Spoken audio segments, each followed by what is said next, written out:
After millennia of earthbound foreplay, mankind's achievements on a noteworthy level began with its political unification and the gradual colonization of Mars. While the technology to colonize this world had existed for some time, political bickering, shifting agendas, and the sheer inertia of comfortable terrestrial usurping had made this step seem more distant than it actually was. Only when the risks clearly began to present themselves, only when Earth's environment began to buckle under the strain of 12 billion industrialized souls, did mankind finally take up the momentous task. All through the decades, traveling to, and later settling on Mars, had been envisioned as quick, relatively easy affairs. Complicated, but feasible and manageable in the short term. As the push finally came to a shove, it was realized that this was not the case. It had to go step by step. Atmospheric bombardment by genetically tailored microbes slowly generated a breathable atmosphere in a cycle that took centuries. Later, a few cometary fragments were knocked off course to bring forth seas, oceans, water. When the wait was finally over, remnants of Earth's flora and fauna were introduced as specially modified Martian remakes. When everything was ready, people came from their crowded world. They came in one-way ships, fusion rockets, and atmospheric gliders, packed to the brim with colonists, sleeping in dreams of a new beginning. The first steps on Mars were taken not by astronauts, but by barefoot children on lush, biosynthetic grass. Hello everyone, and welcome to the 212th episode of Analyzing Evil, featuring the terrifying story that is All Tomorrows. Written and illustrated in 2006 by C.M. Kossaman as a PDF file, All Tomorrows has enjoyed a renaissance in recent years as many a video has been made here on YouTube detailing the strange and horrifying contents of this tome. And as I'm in the business of discussing and dissecting evil, it'd be a shame if I didn't make a video on this wonderful book. So here we are. Now as you can see, this video is quite long, and that's because I've made the choice to read this entire story for you in full while I analyze it, the first portion of which you just heard a moment ago. As though this video is long, the story is relatively short, and I figured not everyone watching has read it or listened to an audiobook version of it, so cluing people in while spreading the word of this fantastic tale even further using my platform seemed like a good idea. Even if you have read or listened to this story though, perhaps it's been a while since you've read it and you could use a refresher. If that isn't the case though, you're more than welcome to skip ahead to the parts where I analyze the evil present in this story using the timestamps I've included. Now though there is one particular species, the Khu, that's responsible for a majority of the evil in this story, there's quite a lot more to discuss beyond the actions of the Khu as far as morality is concerned. So that's why this video is titled Analyzing Evil All Tomorrows, and not Analyzing Evil the Khu, if any of you were wondering. Also, you may have noticed that I've chosen to pronounce the word Khu as Khu, rather than Q, which many of you might be more familiar with. However, Kossaman himself pronounces it Khu, and so I figured I'd stick with pronouncing the word in the way its creator intended it to be pronounced. Lastly, there are a few grammatical errors in the text, which should be corrected in the first official English language release of the book sometime in the summer of 2025. But I've went ahead and corrected a few when appropriate, and I've also included descriptions of some of the pictures in this story at certain points, as I feel they are just as important as the story itself. But before we begin, let's first talk about our sponsor for this video, Delete Me. Everywhere you go now, someone is looking to get your email or your phone number out of you. And while it's often a necessity to give out this information to various people and companies, you never really know whether or not the information you give out to someone is going to stay with them or be used elsewhere. But Vile, where could that information be going, you might be asking yourself? Why, to data brokers, of course. People who buy and sell your information to spammers and scammers, who then bombard you with unwanted emails, text messages, and phone calls. And worse still, with access to your data, they can even steal your identity or make you vulnerable to stalkers. They can find this information in places you wouldn't expect, like by easily accessing military records for active service members and veterans, or even through genealogy websites, which can list all sorts of information about your family members from the youngest to the oldest, which is concerning to say the least. In 2023 alone, the FTC received 5.7 million total fraud and identity theft reports, and those numbers only increase with each passing year, so we could all use a bit more protection in this regard. And Delete Me provides excellent protection from these malefactors. Delete Me doesn't just work for you to remove any current threats to your information, but they're always on alert for more, and by looking through my data reports, I can see that they found 40 companies who currently have my information and are selling that information to people looking to make my life miserable and expose me to hackers. And unfortunately, I know those numbers are only going to increase, so I'm glad to have Delete Me in my corner to remove my data from these websites. You can enjoy some added protection as well though by going to joindeleteme.com/vile, and when you get there, be sure to use the code VILE to get 20% off any US consumer packages. That's joindeleteme.com/vile and enter the code VILE at checkout to get 20% off your purchase. Thank you Delete Me for sponsoring this video. Now without further ado, let's begin. Martian Americans. For several hundred years, Mars remained as a backwater, prospering, but still dim compared to the splendor of Earth, which was glowing brighter than ever before. Thanks to the relocation of environmentally demanding industries to Mars, Earth could usurp everything without having to damage its tired biosphere. This was the terrestrial heyday, the climax of economic, cultural, and social development on old Earth. This, however, was not to last. Like the gradual separation of America from her European mother, the governments of Mars adopted a new, Martian identity. They became the Martian Americans. The difference between Earth and Mars was not only political. A few generations in the lighter gravity gave the new Americans a spindly, lithe frame that would look surreal in their old home. This, combined with a certain amount of genetic engineering, took the Martian separation to a new level. For a while, the silent schism between the two planets was mutually accepted, and the balance of power hung in an edgy equilibrium. But the Terra-Martian standoff could not last forever. With limitless resources and an energetic population, Mars was bound to take the lead. Civil War. The Martian turnover was expected to occur in two ways, either through long-term economical gains or by a much shorter but painful armed conflict. For almost 200 years, the former method seemed to take effect, but this gradual stretch eventually did break in a most destructive way. Almost since its establishment, Martian culture has been suffused with an explicit theme of rebellion against Earth.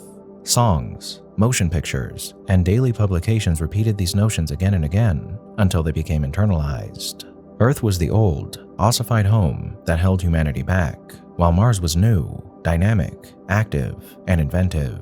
Mars was the future. This ideology eventually reached its semi-paranoid, revolutionary apex. Roughly 1,000 years from now, the nations of Mars banned all non-essential trade and travel with Earth. For Earth, it was a death sentence. Without the resources and industries of Mars, the terrestrial heyday would quickly devolve into a pale shadow of its former glory. Since a trade of essential goods continued, nobody would starve. But for every citizen of Earth, the Martian boycott meant the loss of up to 3/4 of their yearly income. Earth had no choice but to reclaim its former privileges, by force if necessary. Centuries after her political unification, Terra geared up for war.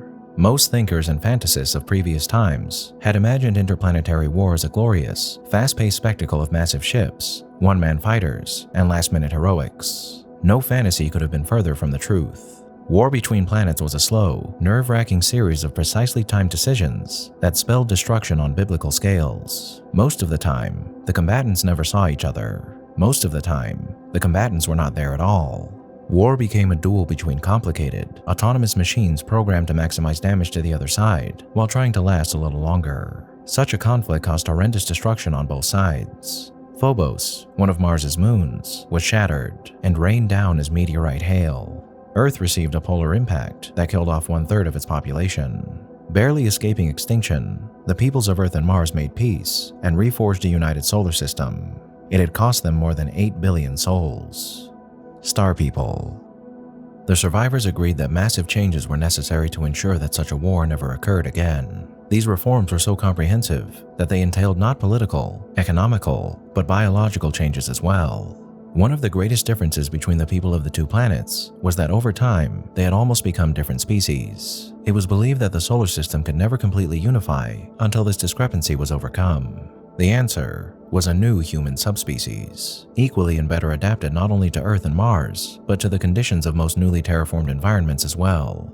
Furthermore, these beings were envisioned with larger brains and heightened talents, making them greater than the sum of their predecessors. Normally, it would be hard to convince any population to make a choice between mandatory sterilization and parenting a newfangled race of superior beings. However, memories of the war were still painfully fresh, and it was easier to implement these radical procedures in the wake of such slaughter.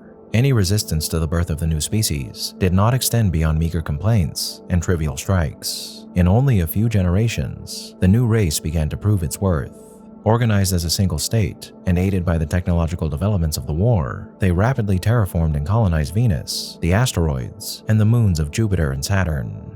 Soon, however, even the domain of Sol grew too small. The new people who inherited it wanted to go further, to new worlds under distant stars. They were to become the Star People.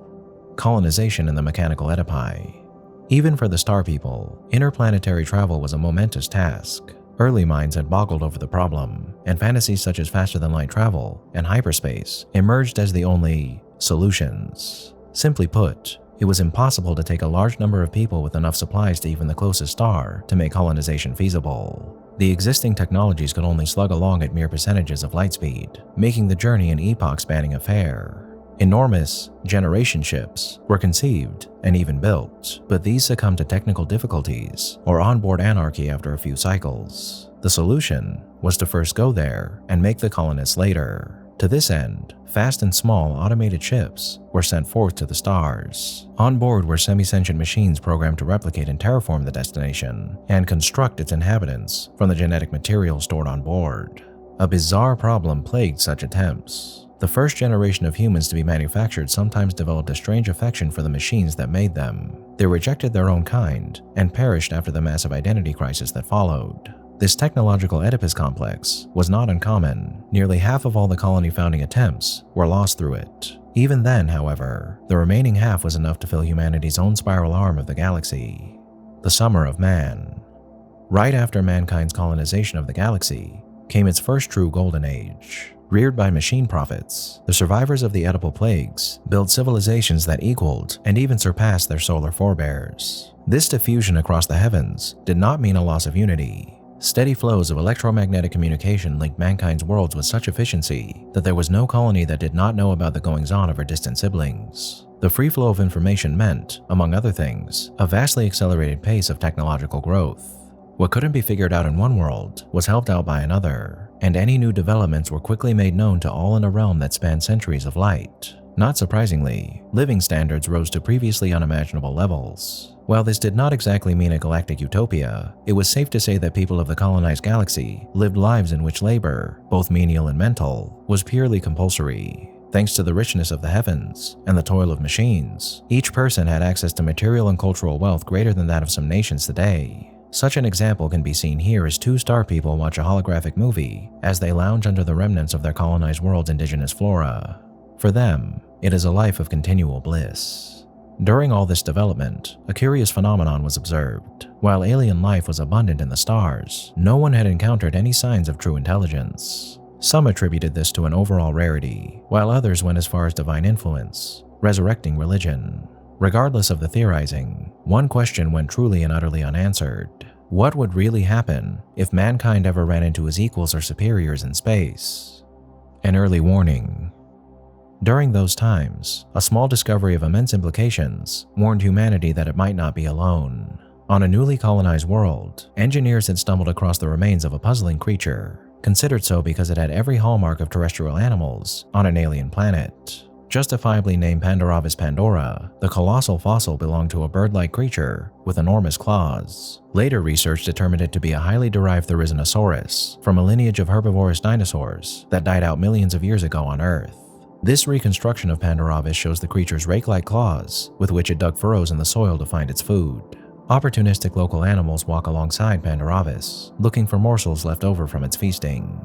While every other large land animal on that colony world had 3 limbs, a copper-based skeletal system, and hydrostatically operated muscles, Pandoravis was a typical terrestrial vertebrate with calcium-rich bones and 4 extremities. Finding it there was as unlikely as finding an alien creature in Earth's own strata. For some, it was irrefutable proof of divine creation. The religious resurgence, fueled at first by mankind's apparent loneliness in the heavens, got even more intensified. Others saw it differently. Pandoravis had shown humans that entities, powerful enough to visit Earth, who had taken animals from there and adapted them to an alien world, were at large in the galaxy. Considering the time gulf of the fossil itself, the mysterious beings were millennia older than humanity when they were capable of such things. The warning was clear. There was no telling what would happen if mankind suddenly ran into this civilization. A benevolent contact was obviously preferred and even expected, but it paid to be prepared. Silently, humanity once again began to build and stockpile weapons, this time of the interplanetary potency. There were terrible devices capable of novaing stars and wrecking entire solar systems. Sadly, even these preparations would prove to be ineffectual in time.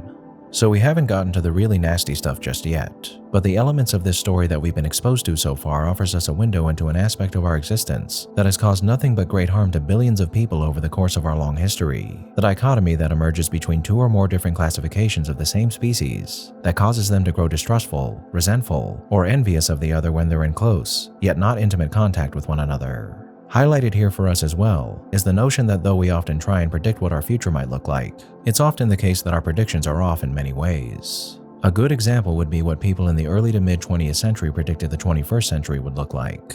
Flying cars, ray guns, and household robots a la the Jetsons were common themes of our predictions for the future back then, yet none of these things can be found in the current day. And just as our predictions for the future were off then, what we might think the far future holds is presented to us in this story in a way that defies most imaginings of that future. What is familiar is the idea that desperation, not curiosity, would be the catalyst for our exploration and population of different planets. And due to the use of terraforming to make habitable settlements on Mars rather than, say, enclosed cities that have been engineered to mirror the environmental conditions you find on Earth, the humans who would populate Mars underwent a relatively rapid evolution that significantly altered their physical makeup. And you'll notice how not too long after we colonized Mars in this story, the differentiation between the newly separated peoples quickly became an issue as the differences in their appearance, their way of life, and the disconnect between them that naturally occurs when people are separated by long distances highlighted a very troubling truth. That after a long while of wary peace with one another, even people from the same species often come to blows over their perceived differences, as has always been the case for not just humans, but all organic life that we know of.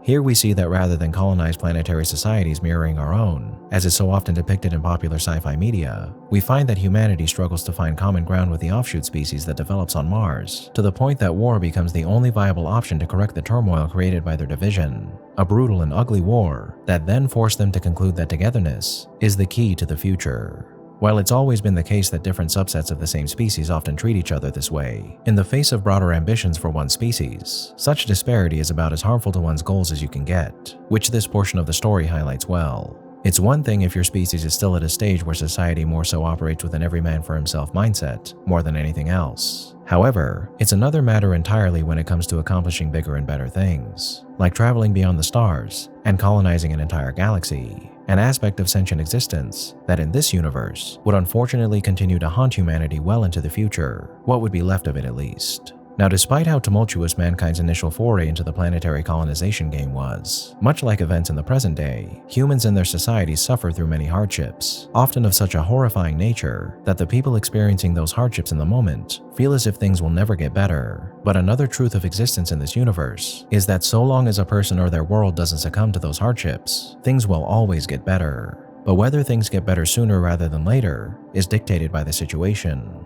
Why this is noteworthy is because, as we can see from this excerpt, the intergalactic society created by us in this story went through some severe growing pains. But once things had cooled down a bit, humanity entered into a golden age unlike any that had been seen before. And had we been left to our own devices here, it's reasonable to assume that things were only going to get better over time, ushering in the oft-fantasized utopia that was seemingly in the works. As important as these aspects of humanity's development in this story are, though, in the story of all tomorrows, there is no one aspect of humanity's future that is more important than the notion that what we envision contact would be like with an alien species would be worse than we could have possibly imagined. Coup. The first contact was bound to happen. The galaxy, let alone the universe, was simply too big for just a singular species to develop intelligence in. Any delay in contact only meant a heightening of the eventual culture shock. In humanity's case, this culture shock meant the complete extinction of mankind as it had come to be known. Almost 1 billion years old, the alien species known as Coup were galactic nomads, traveling from one spiral arm to another in epoch-spanning migrations. During their travels, they constantly improved and changed themselves until they became masters of genetic and nanotechnological manipulation.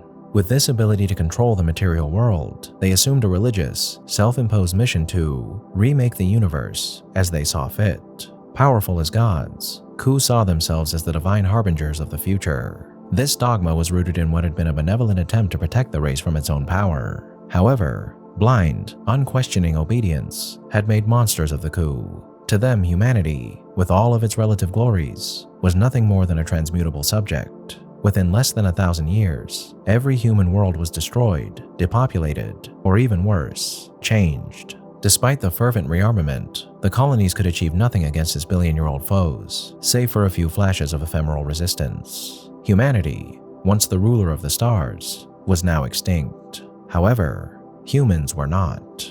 Here we see an artist's rendition of the Coup, triumphant in the fall of man. To his left floats a nanotechnological drone. To the right, a genetically modified tracing creature. Man extinguished. The worlds of humanity, gardens of terraformed paradise, seemed strangely empty to the coup. Often there were no raw materials available other than people, their cities, and a few basic niches of ecology, populated by genetically modified animals and plants from Earth. This was because humans had erased the original alien ecologies in the first place. Offended by another race trying to remake the universe, the coup set forth to punish these infidels by using them as the building materials of their vision. While this led to a complete extinguishment of human sentience, it also saved the species by preserving its genetic heritage in a myriad of strange new forms. Populated by ersatz humans, now in every guise from wild animals, to pets, to genetically modified tools, Ku reigned supreme for 40 million years on the worlds of our galaxy. They erected kilometer-high monuments and changed the surfaces of entire worlds, apparently to whim. One day, they departed as they had come, for theirs was a never-ending quest, and they could not stop until they had swept through the entire cosmos. Behind them, the coup left 1,000 worlds, each filled with bizarre creatures and ecologies that had once been men. Most of them perished right after their caretakers left. Others lasted a little longer to succumb to long-term instabilities. On a precious few worlds, descendants of people actually managed to survive. In them lay the fate of the species, now divided and differentiated beyond recognition. While there's still some more evil in this story to come, at the center of everything horrifying in the All Tomorrow's universe are the coup. These billion-year-old beings that shape the universe according to their own designs, and through their description, we're given a few things to ponder as far as morality is concerned. One is that morality is a construct that is by no means universal, rather it's defined on a species-to-species basis. In this type of scenario, whether you think or believe morality comes from a particular place is pretty irrelevant. If our system of morals was created by us, then no other species is obligated to abide by that system.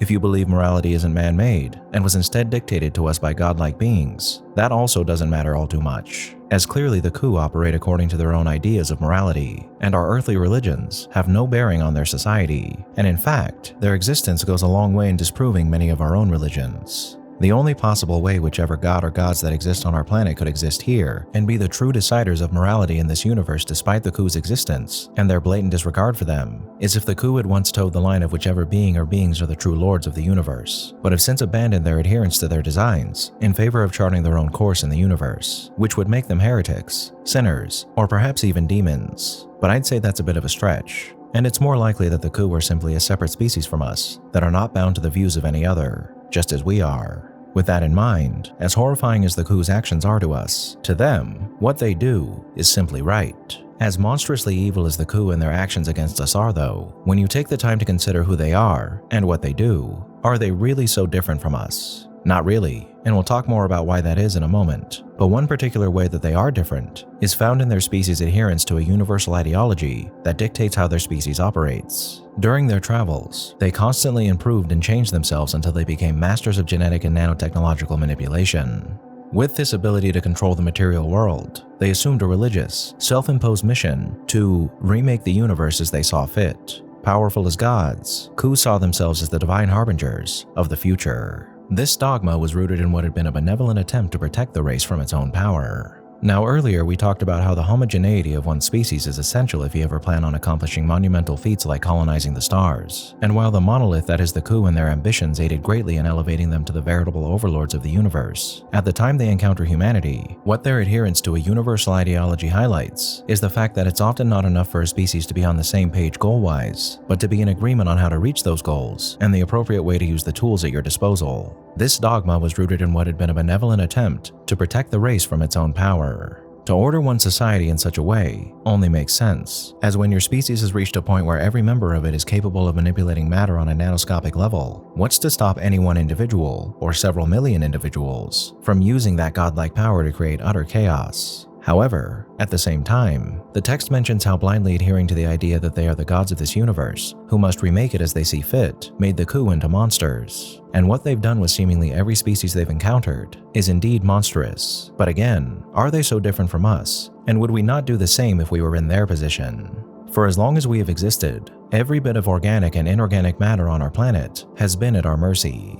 Plants, animals, microscopic organisms, minerals, bodies of water, and even the very air we breathe has been subject to our will in one way or another. And though we've made efforts to conserve our planet's ecology in a number of ways, we've also destroyed it in countless other ways. Hundreds, if not thousands, if not millions of plants and animals have gone or will go extinct in the near future due to our direct or indirect influence. And if we had the chance to peer into the minds of any of the creatures we've annihilated or altered over the course of our history, perhaps we would have found a picture painted of us that mirrors the description we're given of the coup in this story. And there was even a nod to how we're similar to them in this regard in one of the passages we just went through. The worlds of humanity, gardens of terraformed paradise, seem strangely empty to the coup. Often there were no raw materials available other than people, their cities, and a few basic niches of ecology populated by genetically modified animals and plants from Earth. This was because humans had erased the original alien ecologies in the first place. Offended by another race trying to remake the universe, the coup set forth to punish these infidels by using them as the building materials of their vision. Even that last part about the coup punishing us for being infidels might be something we would do to another species who was trying to mimic or usurp our position in the universe. So yes, it's true that we're similar to the coup in more ways than we'd like to admit. And if a third party were comparing the actions of the coup to our own, they'd likely only be able to tell the difference between us by looking at our appearance. However, even if it's true that objectively speaking, we have no real right to call the coup evil in the face of our own actions, just like the coup do not follow any moral code other than their own, we aren't obligated to abide by a universalist sense of morality that would put us and the coup in the same basket.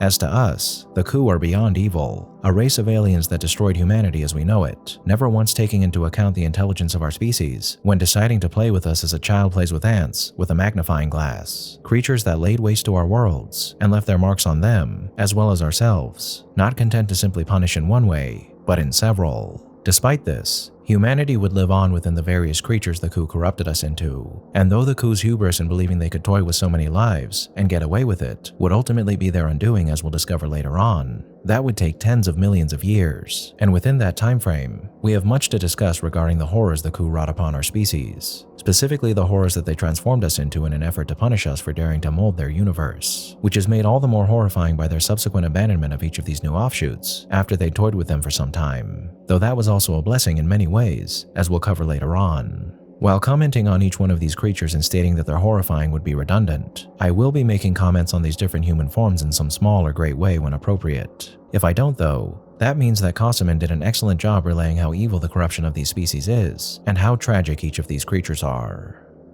Worms. Their world lay under a scorching sun, its intensity made monstrous through the interventions of the bygone coup. The surface lay littered with husks of dead cities, baking endlessly like shattered statues in a derelict oven. Yet life remained on this unforgiving place. Forests of crystalline plants blanketed the surface, recycling oxygen for the animal life that teemed underground. One such species, barely longer than the arms of their ancestors, was the sole surviving vertebrae. Furthermore, it was that planet's last heir of the Star People. Distorted beyond recognition by genetic modification, they looked for all the world like pale, overgrown worms. Tiny, feeble feet and hands modified for digging were all that betrayed their noble heritage. Aside from these organs, all was simplified for life underground. Their eyes were pinpricks, they lacked teeth, external ears, and the better half of their nervous system, as can be seen here in an artist's rendition of two worm parents with their young. The lives of these ersatz people did not extend beyond digging aimlessly. If they encountered food, they devoured it. If they encountered others of their kind, they sometimes devoured them too. But mostly, they mated and multiplied, and managed to preserve a single shred of their humanity in their genes. In time, it would do them good. Now the horror of being a worm is pretty clear here, but perhaps the coup, who were presumably privy to some of the finer aspects of our species, chose to change us into these worm creatures because we so often equate worms and worm-like creatures with the lowest of the low on our planet, which is something interesting to consider. Titans. On the endless savanna of a long-extinguished colonial outpost, enormous beasts roam supreme. More than 40 meters long by terrestrial measurements, these behemoths were actually the transmuted offspring of the Star People. Several features betrayed their human ancestry. They still retained stubby thumbs on their elephantine front feet, now useless for any sort of precise manipulation except for uprooting trees. They compensated for this loss by developing their lower lip into a muscular, trunk-like organ that echoed the elephants of Earth's past. As bestial as they seemed, the Titans were among the smartest of the reduced submen that remained in the galaxy. Their hulking stance allowed for a developed brain, and gradually, sentience re-emerged. With their lip trunks, they fashioned ornate wood carvings, erected hangar-like dwellings, and even began a form of primitive agriculture. With settled life came the inevitable flood of language and literature. Myths and legends of the bygone, half-remembered past were told in booming voices across the vast plains. It was easy to see that, within a few 100,000 years, humanity could start again with these titanic primitives. Sadly, as a catastrophic ice age took over the Titan's homeworld, the gentle giants disappeared, never to return. Predators and prey. Devolved predators were common among humanity's feral worlds. Most of the time, they resembled the vampires, werewolves, and goblins of bygone lore, hunting equally subhuman prey with a combination of derived weaponry. Some had enormous heads with large, killing teeth. Others tore their victims apart with talon-like feet, but the most common kinds bore modified fingers and thumbs, bristling with razor-sharp claws. The most efficient of these predators lived on one of mankind's first off-world colonies. In addition to paw-like hands with switchblade thumbs, they also had gaping, two-studded jaws on disproportionate heads with large, sensitive ears. All of these served to make them the dominant predators on their home planet. They ran the prairies, stalked the forests, and ranged through the mountains in pursuit of different people. Herbivorous saltators with bird-like legs. While their prey lapsed into complete animosity, the hunters managed to keep the spark of intelligence alive in their evolutionary honing. For the coup, it wasn't enough to just transform us into monsters straight out of our darkest legends on this particular planet, as they also felt it necessary to corrupt some of the members of the subspecies into dull herbivores for the predators to prey on, and the amplification of some members of our species' predatory nature, while enhancing the docility in others to create a never-ending and horrifying game of cat and mouse, only serves to amplify the complex and deeply personal terror of the coup's treatment of our species. Mantelopes. Not all devolved people lapsed into complete bestiality. Some held on to their minds, while losing all of their physiological advantages to the genetic meddling of the coup. A singular species was a prime exemplar. They had been bred as singers and memory retainers, acting much like living recorders during the reign of the coup. When their masters left, they barely survived, reverting into a quadrupedal stance and occupying a niche as grazing herd animals. This change was so abrupt that the newly evolved Mantelopes endured only due to the forgiving sterility of their artificial biosphere. The Mantelopes, equipped with full, if slightly numbed human minds and completely disabled animal bodies, lived agonizing lives. They could see and understand the world around them, but due to their bodies, they could do nothing to change it. For centuries, mournful herds roamed the plains, singing songs of desperation and loss. Entire religions and oral traditions were woven around this crippling racial disability, as dramatic and detailed as any on bygone Earth.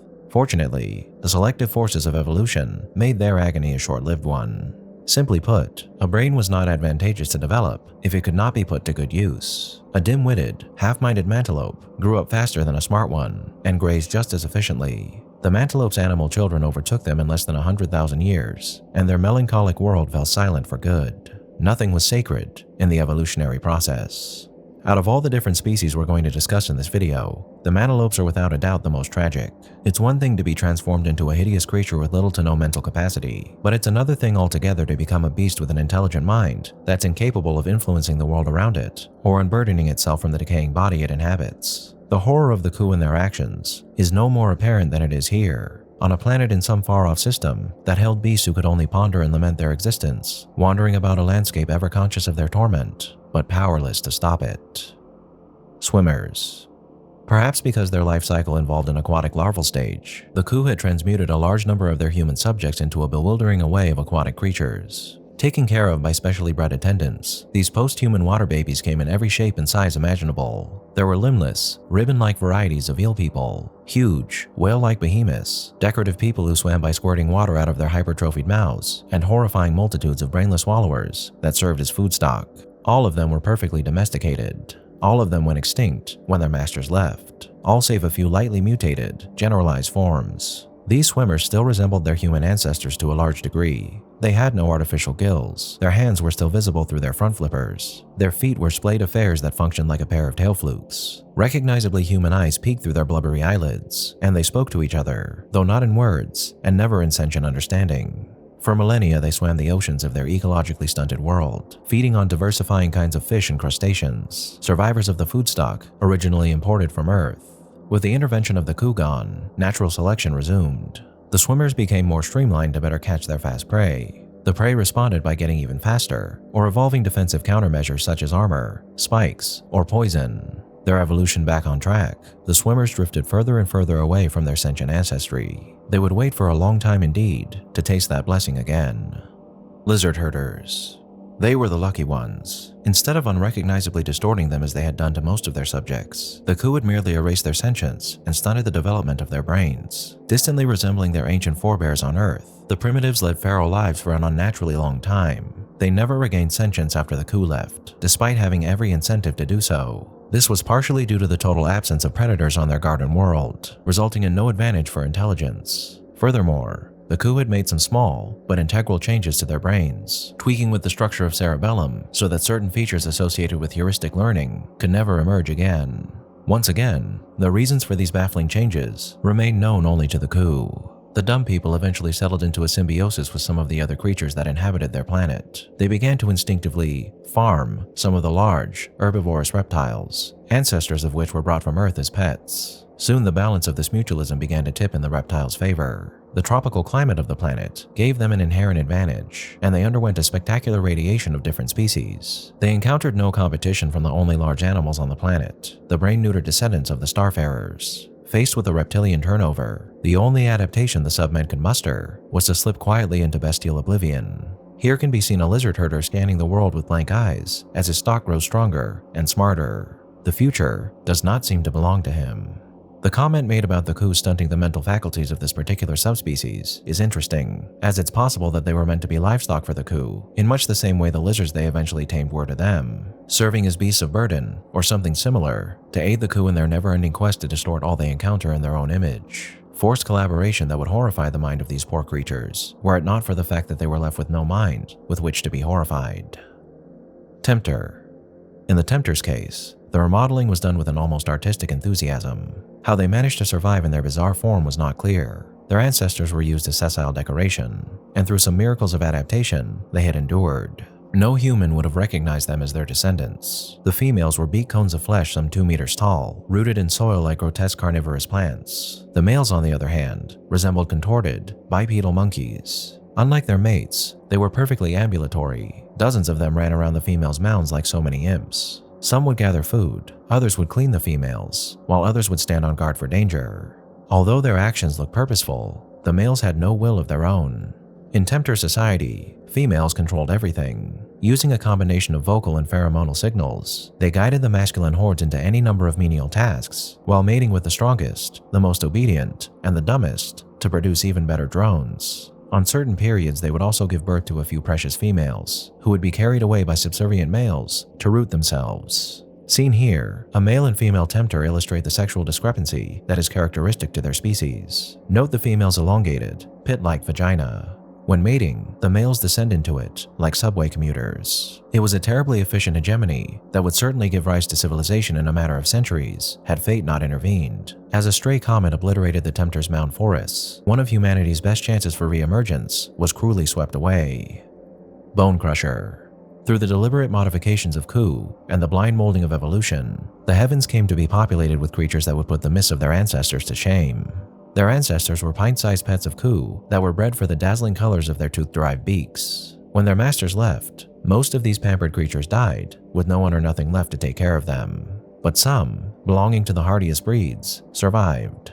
In less than a geological eye blink of a few million years, the descendants of such creatures radiated into the evolutionary vacuum of their garden world. One lineage led to a profusion of human herbivores. These were preyed upon by a variety of enamel-beaked raptors. Each evolved to deal with a specific prey. Among these generalized niches were entire assemblages of specialized animals, resembling anything from ibis-billed swamp sifters to splendorous forms with bizarre crests that flared out of their toothy beaks. There were even secondarily sentient forms, in the shape of the ogre-like bone crushers. To an observer of today, they would indeed be the stuff of nightmares, 3 meters tall and hairy, sporting vicious thumb claws and enormous beaks that suited their scavenging diet. Despite their shortcomings, these corpse-eating primitives were one of the first species to attain intelligence, and although primitive, a level of civilization. All of this proved the fallacy of human prejudice in the post-human galaxy. A creature could feed on putrefying meat, stink like a grave, and express its affection by defecating on others, but it might as well be your own grandchild and the last hope of mankind. In eventuality, however, not even the bone crushers fulfilled this promise. Their dependency on carrion for food limited their population severely, and their medieval civilizations crumbled after a few uneventful millennia. Colonials. Their world had given the toughest resistance against the coup onslaught. So tough, in fact, that they had turned back 2 successive waves of the invaders, only to succumb to the third. The coup, with their twisted sense of justice, wanted to make them pay.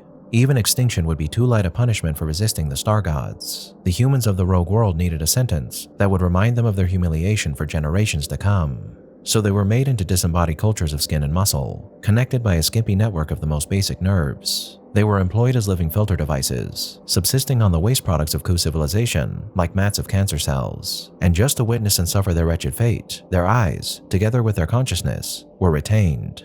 For 40 million years, they suffered. Generation after generation were born into the most miserable of lives, while absorbing the pain of all that they were going through. When the coup left, they hoped for a quick extinction, but their lowliness had also made them efficient survivors. Unchecked by the coup, the Colonials spread across the planet in quilt-like fields of human flesh. After an eternity of tortured lives, the human fields tasted something that could almost be described as hope. Now, if the Mantelopes story is the most heart-wrenching, the Colonials is without a doubt the most dreadful. 40 million years of unending, interconnected torment was inflicted on this subspecies of man for daring to defy the so-called gods of the universe. To be a corrupted creature with altered physical and mental capacities is bad enough, but to be bound together with your fellow tormented man in a world where you endure pain and suffering unending, while sifting through the dregs of the alien species that made you into this grotesque tableau, while also being fully conscious of what you are and what you've lost, is a type of hell I wouldn't wish on my worst enemy. And out of all the evil the coup unleashed upon us and our various subspecies, this might just be the most evil of all. Flyers. They were not uncommon at all in the domain of coup. At least a dozen worlds sported human-derived flying species of one kind or another. Most resembled the bats or the pterosaurs of the bygone past, dancing through the aether like angels, or demons, depending on the point of view. There were a few bizarre kinds that relied on swollen gas glands for flotation as well. Here you can see an ancestral flyer in her native element. Although ungainly, these creatures have an artificial metabolic advantage that gives them tremendous evolutionary potential. Most of these creatures were already too specialized to be anything but flyers. They had forsaken their humanity for the conquest of the sky. They had little potential for further radiation beyond their limited roles. The only exception proved to be a monkey-like species that flew on wing membranes stretched across the last 2 fingers. Their advantage was a unique, turbine-like heart, artificially developed during the regime of coup. No other human flyer in the galaxy had such an adaptation. The starfish-shaped organ sat in the middle of their chests, directly funneling oxygen from the lungs to the bloodstream in a supremely efficient way. This meant that the flyers could develop energy-consuming adaptations, such as large brains, without having to give up their power of flight. Not that the flyers were going to reclaim their sentience right away. Instead, they literally exploded into skies, filling the heavens with anything from bomber-sized sailors to impossibly fast predators that raced with sound. Their world was pristine, and there were plenty of niches to play in. Intelligence could wait a little more. Hand flappers. Some flying post-humans reapproach sentience in an entirely different way. Without the augmented metabolisms or the gravitational advantages of their siblings on distant planets, they had no choice but to give up their power of flight in order to develop further. The hand flappers were one such species. Their wings, once used for butterfly-like flutters in the unearthly gardens of Ku, had shrunken and reverted back into their manual condition. Their legs were likewise readapted, but they bore a splayed awkwardness from their perching ancestry, and an almost sadistically simple flaw held them back from developing civilization. In the course of their secondary atrophy, the wings of the hand flappers had become useless as hands as well. Their flag-like appendages were very useful in signaling and mating dances, but they couldn't hurl missiles, construct shelter, or even manufacture basic stone tools. All that they could do with their useless hands was to display each other's sexual availability, so the hand flappers did just that, flashing and dancing their way to oblivion. Here is depicted a hand flapper on the edge of his mating territory. During their almost comical exaggeration of sexual display, his kind has begun to lose their edge at adaptation. Theirs will be a boisterous, ecstatic, but ultimately ephemeral existence. Blind folk. When the coup came, they dug in, and dug in deep. Inside several continent-sized shelters under their besieged world, it was a futile gamble. The coup located the shelter caves and remade their inhabitants without effort. The shelters became home to an entirely different ecology, a realm of perpetual darkness, fueled by the trickle of water and nutrients from the world outside. A surprisingly complex ecology developed on this scant resource. Gigantic pale insects, the descendants of common household pets, competed with dolly-esque birds and rodents over fields of overgrown fungi. Predators were not uncommon. Almost crocodilian fish patrolled the underground streams, and vast blind bats, echolocating with unnerving precision, took their toll on the residents of the cave floor. The kilometer-high ceilings of the shelters glowed in the dark with protean constellations of bioluminescent fungi, and in some cases, animals. People were present here as well, albeit in unfamiliar forms. They were more often heard than seen, as they tried to find their way in the dark with banshee-like screams. These albino troglodytes lived in a realm where sound and touch, not sight, was the gateway of perception.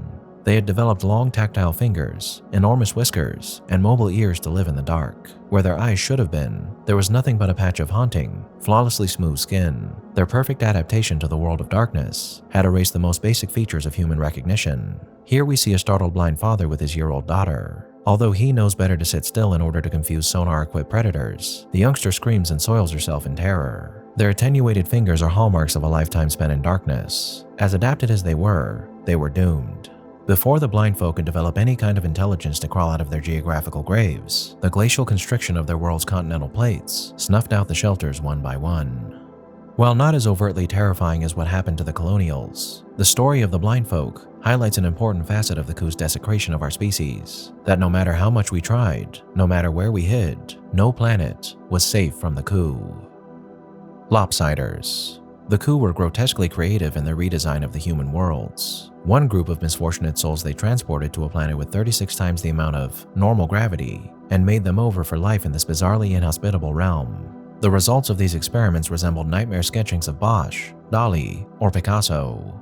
They looked like cripples squashed between sheets of glass. 3 out of their 4 limbs had become paddle-like organs for crawling. Only one of their arms remained as a spindly tool of manipulation.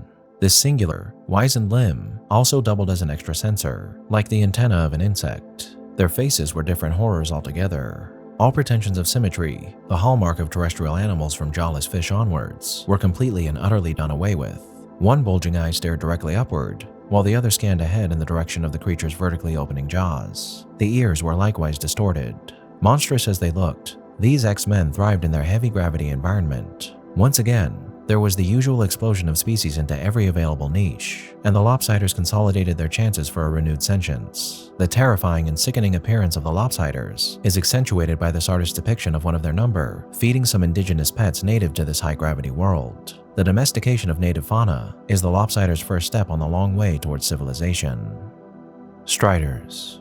While the Lopsiders were redesigned to live under extreme gravity, another species had been adapted for life under the exact opposite conditions, on a Jovian moon with 1/5 of Earth's gravity. It was a world of wonders, where even the grass grew almost 10 meters tall, and the trees were beyond belief, towering to sizes attained only by the skyscrapers of antiquity. In these surreal forests lived equally spectacular fauna, the descendants of pets, pests, and livestock of humans, who in turn had been reduced to animosity as well. One could see them in the league-tall forests, almost dancing among the trees as they reared higher and higher to browse. Their arms, legs, and necks had been stretched impossibly thin. Great flaps of skin blossomed throughout their bodies to dispense waste heat. Sometimes they would even change their color in order to reflect light and keep cool. Overheating was a great problem for their grotesquely tall, thin bodies. Although imposing, these Giacometian race were overdeveloped as to be sickeningly fragile. Even on their gravitationally forgiving world, a fall could shatter their bones, and slipping down from a branch would prove to be fatal. Sometimes, on the open plains, even a strong wind could bring them down like the toppling mass. They survived entirely due to the merciful conditions of their garden world, which were about to change drastically. About 2 million years after the coup left their towering works of human art, a lineage of fearsome predators evolved from the terrestrial poultry that had gone feral on the planet. Resembling attenuated versions of their dinosaur ancestors, the predators swept through the garden world like wildfires, extinguishing any species too fragile to escape or resist. The peaceful, delicate Striders were among the first to go. There's not much I'd like to add about the Striders, but I would like to define the word Giacometian for you, as I was unfamiliar with the term until I read this story. Giacometian refers to the sculptor Alberto Giacometti, who made several spindly sculptures, like the ones you're seeing here, and so to describe the Striders as Giacometian is appropriate. Nothing to do with evil, but a little fun fact that I thought you might appreciate. Parasites. Humanity had diverged into 2 separate lineages on their world. On one hand, there were several races of almost Australopithecine cripples, degraded by the coup for managing to turn back their initial wave of invasion. Yet simple atavism, that is the reversion of something to a more ancient form, was too light a punishment for them. Their twisted relatives, the Parasites, made up the second part of their sentence. Here a parasitic person is shown in real size. Although their fate seems inhumane in every aspect to an observer of today, their very survival shows that such subjective values are ineffectual in matters of long-term survival. There were actually several kinds of parasitic X-people, ranging from tortoise-sized ambulatory vampires to the more common fist-sized variety that lived attached to their hosts. There was even a tiny, endoparasitic kind that infested the wombs of their female victims like ghastly, living abortions. All of these evolutionary tortures were played out under the careful scrutiny of the coup for 40 million years. The punishment was so baroque, so elaborate, that most of the artificial parasite-host relationships died out when the coup left. Some submen learned to cleanse their tick-like relatives by drowning, burning, or even eating them. Others, like the vaginal parasites, died out as their aggressive method of parasiticism effectively sterilized their hosts. Yet one or two varieties did manage to cling onto their hosts with abdominal suckers, muscular, gripping limbs, and sterile, pain-soothing saliva. But their success did not lie entirely in their strength of their parasitical advantages. They also learned to regulate their dumb hosts, not killing them by overinfestation, and thus ensuring their own long-term survival as well. In any case, totally single-sided relations were rare in any ecology, natural or artificial. In millennial cycles, the cousin species' various parasitism began to give way into something more beneficial for both sides. Though not as severe as the Colonials' punishment, the parasites and their hosts were punished in much the same way that the predators and prey we discussed earlier were, with one being reduced to listing slightly intelligent versions of what we once were down the evolutionary line, with the other being changed into monsters feeding off the people they once belonged to, a terrifying reminder of the coup's propensity to amplify their sinister punishments by not just changing us, but by molding our entire existence into that of monsters or their victims. Fingerfishers. Their ancestors were trapped on an archipelago world, a planet sprinkled with many small continents and countless islands over interconnected networks of calm, shallow seas. Like a magnified Aegean, this place was a terrestrial paradise in many respects, except that after the coup, no minds were left to enjoy it. On this vacant biosphere, evolution was quick to begin her blind, unpredictable dance. Once feral, the descendants of degenerate humans adapted themselves to every available niche, no matter how exotic, how outlandish. One group learned to pluck fish from the lazy shores. Millennia passed, and they settled more into their piscatorial lifestyle. Elongated fingers became ambulatory fishhooks. Teeth modified for a generalized diet became needle-like affairs, lined up neatly in a long, thin muzzle. In less than a few million years, the fingerfishers established themselves as a prominent lineage. There was scarcely a beach, an island, or an estuary that was devoid of their pale, lanky forms. As prolific as they were, the fishers were still no better than animals. Their humanity would come only after another spasm of outlandish adaptations. Hedonists. Even the blissful existence of the fingerfishers would have seemed bothersome to the hedonists, for their kind was not evolved, but designed for a life of pleasure. The coup had kept them as pampered pets, set loose in a tropical island world of succulent fruits, bountiful trees, and calm, lapping lakes full of sweet, bacterial mana. Furthermore, the hedonists were left as the only animal life on this place. They had no choice but to enjoy it to the fullest. This drawing depicts a female hedonist lying alone on a beach, contemplating absolutely nothing. Without any pressure from the world, their days make themselves as they go along. In normal conditions, any given species would quickly crowd out such a utopian environment, but normal conditions had never been the point of the coup redesign. They had altered their subjects so that they could conceive only after mating an enormous number of potential suitors, continually, over a period of decades. While this took care of the population problem, it also made the species less adaptable. Without any point in sexual competition, natural selection would progress only at a glacial pace. Fortunately, their stable microcosm remained free of environmental catastrophes, even after the coup left. All these changes had also made the hedonists stay. Their lives were juxtaposed routines of browsing, sleeping, and mind-blowing sex, troubled neither by the concerns of disease nor pregnancy. Aloof and carefree, they enjoyed the most pleasurable times of all mankind, albeit with the intellectual capabilities of 3-year-olds. It didn't really matter though. Who needed to think when having such a nice time after all? Insectophagi. Nondescript, quaint human species abounded in the post-coup galaxy. Hundreds of them lived out simple, unnoticed lives, never developing to become sentient, never learning their true heritage as star-born human beings. Most of them went extinct, not to be missed or even remembered. Those that lingered on managed to survive in shady, quiet niches, never again making any impact on the celestial scheme of things. One such species was the Insectophagi. They had quietly adapted themselves for a diet of colonial insects and small animals. They had faces covered with leathery plates, claw-like hands to dig out prey, and worm-like tongues to scoop them up. All in all, they weren't special in any particular way, but a combination of galactic invasions, coincidence, and pure luck would later make them the longest enduring of all Earth starmen. The meek would inherit the cosmos, though not just yet. For now, the Insectophagi were concerned only with the location of insect colonies and the onset of the mating season. Spacers. It must be remembered that the Star People did not succumb entirely to the coup invasions. While their worlds fell away one by one, some Star People took refuge in the void of space. One after another, entire communities scrambled into generation ships and cast themselves off into the darkness, hoping to go unnoticed by the beings that had overrun their galaxy. Desperate times made for desperate measures. As the Starmen had observed during their initial colonization of the galaxy, life in generation ships inevitably led to mass insanity and anarchy. This time, however, humans had to adapt themselves or face extinction. Entire asteroid fields were confiscated and hollowed out to make spaceships of unseen size. These hollow shells cradled bubbles of precious air and water, but no artificial gravity of any kind. A purely ethereal existence would ease the stress of interstellar exile, provided that its inhabitants were adapted for life inside such an environment. Furthermore, people were forced to change themselves. In an atmospherically sealed, gravity-free environment, their bones were left free to grow longer, thinner, spindlier. The circulatory and digestive systems were pressurized to avoid heart problems and congestion. The latter change had another advantageous side effect. Humans could navigate through the void with jets of air expelled from modified anuses. Such experiments were numerous and usually plagued with failure, yet they did succeed in creating a future. Sealed tight in their moon-sized, air-filled, weightless havens, the descendants of the Star People managed to evade the scourge of coup. It was an endless diaspora. Even after the coup left, they would find themselves too divergent to have anything to do with their ancestral lifestyles. The survivors of the initial hurdle would never set foot on a planet again. 40 million years from today, spacers like this individual seen here are the only truly sentient human beings that survive. They are so comfortable in their weightless refuges that the fates of their bestial customs elsewhere do not concern them. They are also painfully rare. Their entire population in the Milky Way galaxy does not exceed a few dozen arcs and 100 billion souls. Ruin Haunters. A particular human species, singled out by its lucky access to the heritage of its stellar ancestors, would eventually get to play a leading role in the shape of things to come. They had gotten through the coup invasion with relatively little degradation. Yes, they had been reduced to the level of apes, but their recovery had been quick.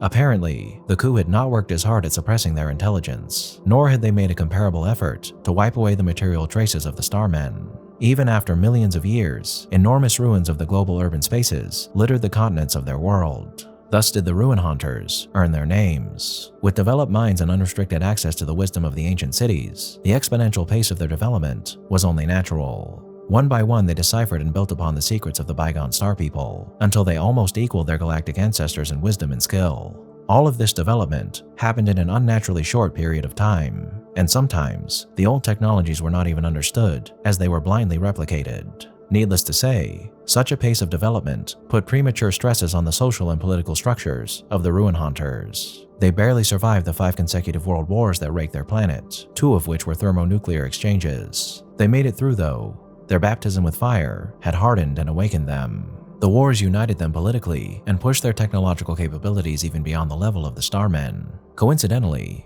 they also developed a dangerous form of autochthonous madness. The Ruin Haunters had come to believe that they were the sole descendants and the true heirs of the Star People, and they were ready and willing to do anything in order to claim their fictitious, bygone golden age. As can be seen here, only 1,000 years after the coup departure, a Ruin Haunter wanders among the shattered remains of a city of the Star People. The dominating form of an even greater coup pyramid can be seen in the background. Now, though the coup managed to unleash millions of years of existential torture upon humanity and our subspecies in monstrously cruel ways, as I stated a while back, the coup's choice to merely toy with life and then abandon said life to their own devices would be their greatest error, which will become quite apparent as we continue on with this story. Sentience Reborn. If any sort of periodical arrangement can be brought to the history of mankind, the post-coup era of emerging human animals can be likened to a series of millennial dark ages. However, like any Dark Age situation, these periods of silence had finite lifespans. One by one, like stars emerging from the fog, new civilizations were born out of the shattered remnants of mankind.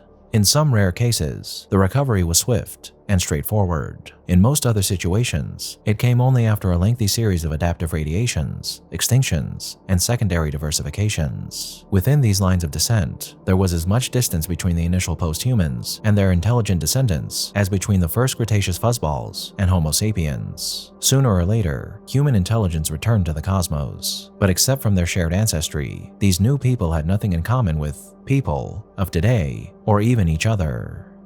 Extinction. Not all human animals made it through. In fact, it must be realized that the majority of post-coup humans died out during the eras of transition. Extinction, the utter and absolute death of an entire family, entire community, entire species, was rampant in the galaxy. There was nothing cruel or dramatic in all of this. Extinction was as common and as natural as speciation. Sometimes a species simply failed to adapt to competition or the abrupt change of conditions. In other occasions, their numbers dwindled across imperceptible gulfs of time. This way or the other, human animals faded out. In all of this death, however, there was new life.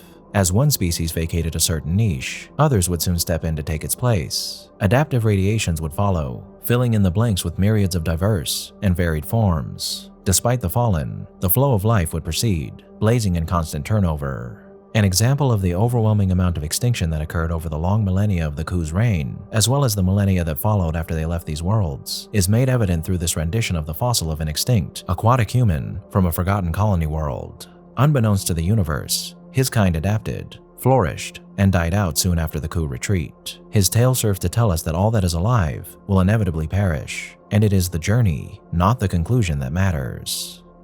Snake People, descendants of the worms. The scorching sun eventually cooled down, and life flooded back to the surface from her subterranean stronghold. As animals of all kinds exploded into the terrestrial niches that had been left vacant for millennia, so did the descendants of the worms. They found new opportunities as entire assemblages of serpentine grazers, swimmers, predators, and people. One form, descended from tree-climbing mammalian snakes, re-evolved the human intelligence that had lain dormant for so long. They observed, contemplated, and philosophized with novel, spirally coiled brains, and handled the world with a singular pelvic hand born out from the remnants of their ancestors' feet. They looked nothing at all like their distant human ancestors, but their social development followed a similar path. Several agricultural world empires, followed by industrial revolutions, social experiments, world wars, civil wars, and globalization. But then again, socio-political parallelism in history did not necessarily imply a similar or even recognizably human world. Modern cities of the global snake world were tangles of pipe-like roads, branching, three-dimensional railroads, and windowless, hole-like buildings. Though their knotted architecture differed from region to region, these settlements generally looked like kilometer-wide balls of glass, metal, plastic, and cloth, wrapped so tightly that a human of today would find it impossible to move inside them. Plazas and open areas were totally absent, as they presented navigational obstacles and areas of insecurity. Their evolutionary background in the trees made the snake people into borderline agoraphobes. None of these, of course, were unusual to the snakes in any way. Their relatively alien lifestyle was as particular to them as ours is to us. All across their world, the arterial cities throbbed with people, each with their own joys, sorrows, and chores, living out lives as human as any other intelligent beings. Here you see a snake person at home, enjoying a book while smoking and listening to vibrational ground music. Through the open door can be seen the chaotic tangle of the city. Killer folk, descendants of the human predators. The carnivores also rebounded into civilization. Their journey involved a series of changes during which they lost the adaptations that had allowed them to endure as the top predators of their world. The saber teeth, once used for slashing through sinew and trachea, became fragile and thin, useful only as organs of social display. The hook-like thumb claws were also reduced, but not deleted. In their place, the last two digits rotated perpendicularly to become newfangled graspers. All this gracility, however, did not mean weakness. Although they were no longer specialized for hunting, the killer folk could still kill with their bare hands, but only if they really wanted to. What enormous claws and teeth could not do, they could easily achieve with bow, arrow, flintlock, repeater, or gas rifle. Depicted here is a young male killer touring one of the myriad ruined fortresses in his country, testimony of their species' bloody, protean history. The planet of the killer folk is an archaeologist's paradise. It has more buried dark ages, ruined cultures, and fallen kingdoms than any other world. Their descent from predators gave the killer folks a unique social profile. Almost all of their religions had rituals allowing for periods of completely natural, animalistic hunts and duels. This necessity of venting these atavistic urges also led to the formation of religious hunter nobilities, privileged warriors who were skilled in the arts of hunting, war, and murder. Entire societies were assembled underneath these ruling classes, orderly communities that erupted once every year into an orgy of death, sex, and prayer. For thousands of years, nomadic warriors, together with the vast herds of once human livestock, chased and battled each other across a chessboard of continents. All of this chaos was to be swept apart with the advent of modernity. In a development comparable to an industrial revolution, one nation pack of killers devised methods of settled, intensive factory farming. Organized state structure, secularism, and technological leapfrogging were quick to follow. Such developments polarized the world into bands of progressive, developed, factory herders, and increasingly fanatical, hunting states. While one side condemned their old, animal ways, the other side embraced them with blind zealotry. This was their crisis of modernity, the balkanization of the progressive and conservative factions on the road to global unity. Fortunately, the killers managed to pull themselves through, even after drifting dangerously close to global conflict at certain points. Tool breeders, descendants of the swimmers. They used to be simple creatures, descendants of a battered people that had taken to the sea. Their remote sapient ancestors would have given such beings no chance of a sentient comeback, for they thought that technological advances were impossible in the fluid medium of the oceans. But the swimmers disproved such predictions by founding one of the most advanced and most outrageously alien cultures of the entire human lineage. Fire, the cornerstone of industrial engineering, was almost impossible to sustain and use underwater. But the breeders simply chose another path when complex toolmaking proved impracticable. They began to breed their tools and machines for them. It had started long before the species was even intelligent. In the endless variety of life in the seas, the swimmers always adopted and controlled the organisms that were useful in some way. Once domesticated, these creatures were willingly or unintentionally modified through artificial selection and conditioning. The process was slow, but once underway, its effects were formidable. A modern city of the breeders was a sight to behold. Huge, heart-like creatures pumped out nutritious fluids to a network of self-repairing, living conduits. This was their equivalent of a power grid, and it reached every single one of the breeders' huge, exoskeletal dwellings, powering bioluminescent lights, flickering cephalopod skin televisions, medicinal sea squirts, and countless other devices that had been bred from living creatures. The advances in biology had risen exponentially until genetic engineering was completely mastered. Modern breeders did not even need to use animals. A simple manipulation of cultured tissues and stem cells could give solutions to any problem at hand. An example of the tool breeder society and technology can be seen here in this rendition of a breeder-huntress on a garden reef. Living tools are an indispensable part of these beings' daily lives. She manages to breathe underwater through an oxygen-filtering crustacean fitted over her blowhole. She holds a mollusk-derived rifle that shoots out specially modified fish teeth, and her companion is a brain-augmented fish that has been hardwired to return kills. Buildings made from calcified shells glitter in the background, ablaze with bioluminescence. The mastery of genetics had conquered many obstacles. The yawning ocean depths, as well as the planet's few tiny landmasses, were now firmly within the breeder's grasp. However, they were not content with mere planetary dreams. New forms and bizarre creatures were still being developed in daring attempts to conquer the one realm that was most hostile to life. Sealed in their living ships, the breeders wished to return to the stars. Saurosapients, livestock of the lizard herders. One of humanity's eventual inheritors was not even human. They came from the reptilian stock that had proliferated during the demise of the lizard herders. Theirs was a true case of a world turned upside down. As the humans degenerated into witless animals, the cold-blooded reptiles prospered in the tropical climate of their planet. Millennia passed and they began to produce increasingly smarter forms, one of which, distantly resembling featherless versions of the predatory dinosaurs of the past, actually crossed over the threshold of sentience and built up a series of civilizations. These fledgling creatures were quick to understand the true origin of the monstrous ruins littering their planet, ruins that until then had been considered natural aberrations or timeless memorabilia of gods. Now, however, they saw the intermingled ruins of the Ku and the Star People for what they really were. It was through this understanding that the biologically unrelated Sauros took up the cultural identity of humanity. In their archaeological efforts, the Sauros began to understand that the animals they used for food and labor were descended from the founders of their very existence. And somewhere in the stars lurked the forces that malformed them, forces greater than the Star People, dark forces that might someday return. The human animals served as a reminder, just as Pandarovis had, that if the Saurosapients wanted to assure their continued existence in the cosmos, they had to be watchful. The pressure of such a reality put their cultures under enormous stress. Some factions turned to made-up religions and remained ignorant under an umbrella of comforting fantasies. Others acknowledged the threats of the galaxy, but reverted to a paranoid rhetoric of conservationism. The galaxy had scared them greatly. Finally, there were those who saw the galactic readout and acted to face the odds, however great they might be. Conflicts and even wars were not uncommon between these three factions. In the end, the centuries-long dispute began to resolve in the progressive faction's favor. As they expanded their spheres of knowledge, influence, and activity, the Saurosapients became as human as any other civilization opening up to the galaxy.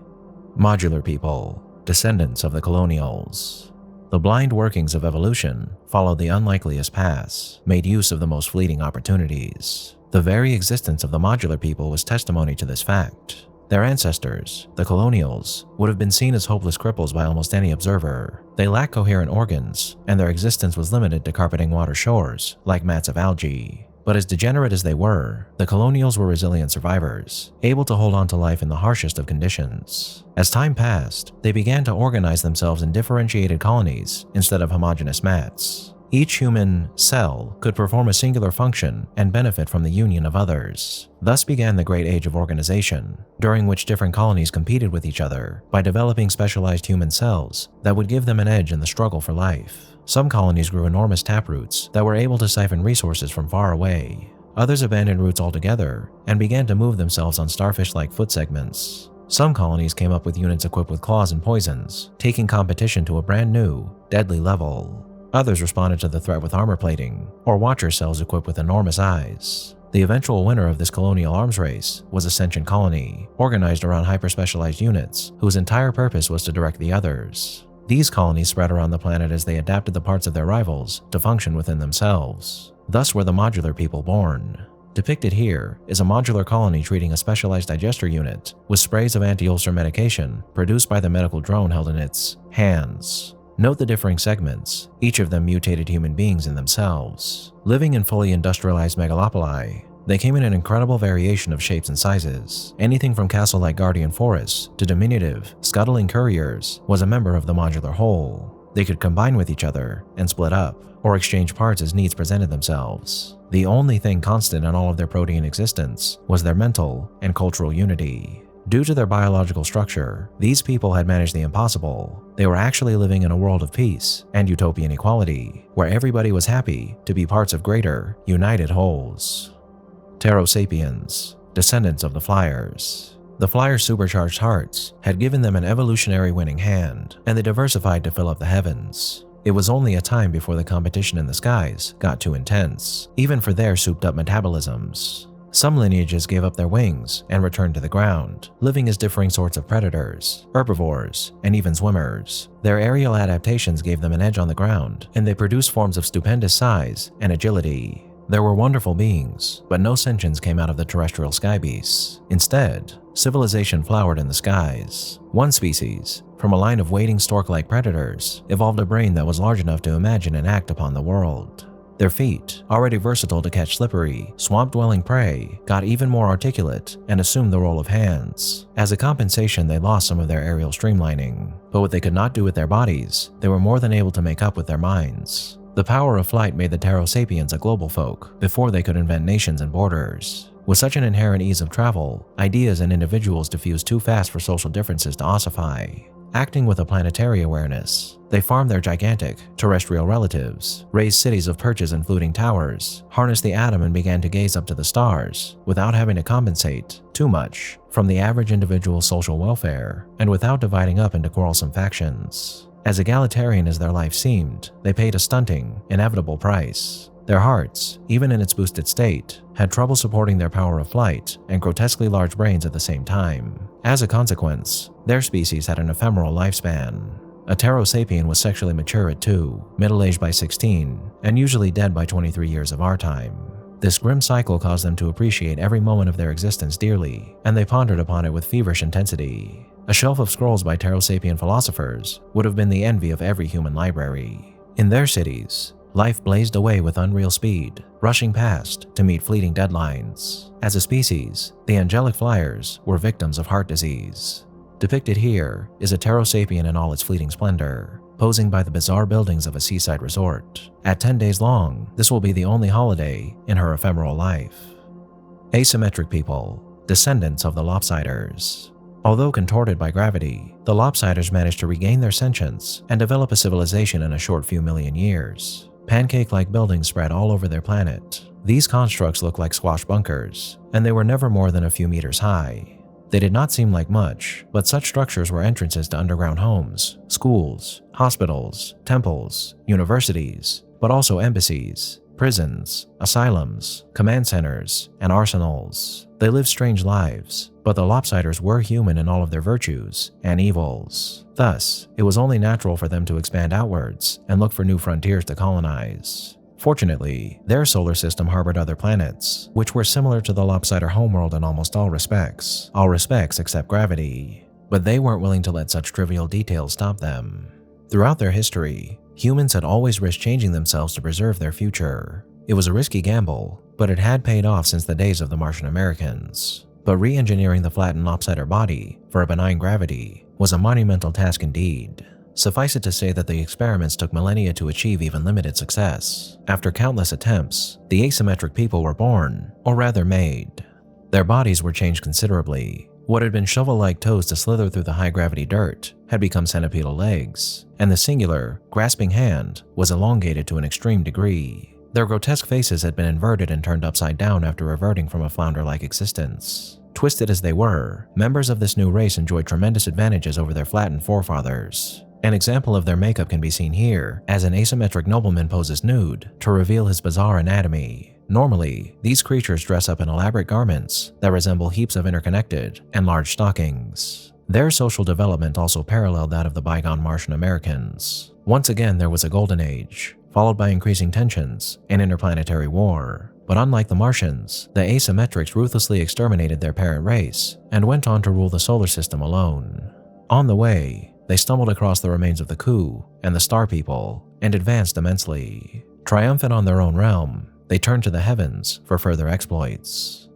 Symbiotes, descendants of the Parasites. As time passed, the relationships between the parasites and their hosts got connected to such a degree that it began to involve a cooperation of the individuals. These were no longer single-sided relationships. In exchange for the host's nutritious blood, the parasites offered their heightened senses as early warnings against predators and other hazards. A great arms race of symbiotic relationships thus commenced. Certain parasites offered their hosts larger eyes, others sharper senses of smell, hearing, or even additional defensive weapons in the shape of venomous saliva, malodorant sprays, or an extra bite. The hosts returned the favor with longer running legs, stronger bodies, and specialized, ergonomic nesting sites rich in blood vessels and covered in insulating fur. Different complexes of parasite and host species evolved, compatible only amongst themselves. The development of such creatures was in a way reminiscent of the great modular colonies, thriving on their own world light years away. But unlike the modulars, the components of the symbiotes belonged to different species, instead of modified variations of the same basic organism.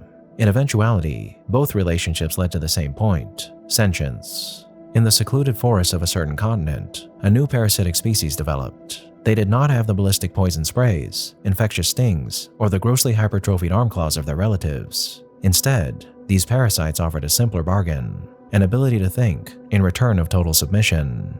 Initially, this relationship was more like a horse and its rider, but after a few 100,000 years, the symbiotes could manipulate their hosts like puppets through a combination of tactile and olfactory signals. This drawing shows a symbiote posing on one of his several hosts. In the background can be seen some of their rural housing, with man-sized doors for the mindless hosts and the smaller holes for their intelligent patrons. A few more millennia, and these combined beings developed an order not unlike our own, complete with countries, politics, and even war, albeit reduced in the newly globalizing world culture. In this age, technology filled most functions of the hosts, but a thriving husbandry of these creatures still remained due to tradition and simple efficiency. An average symbiote would begin the day on his business host and move on to a more comfortable domestic one when he returned home after work.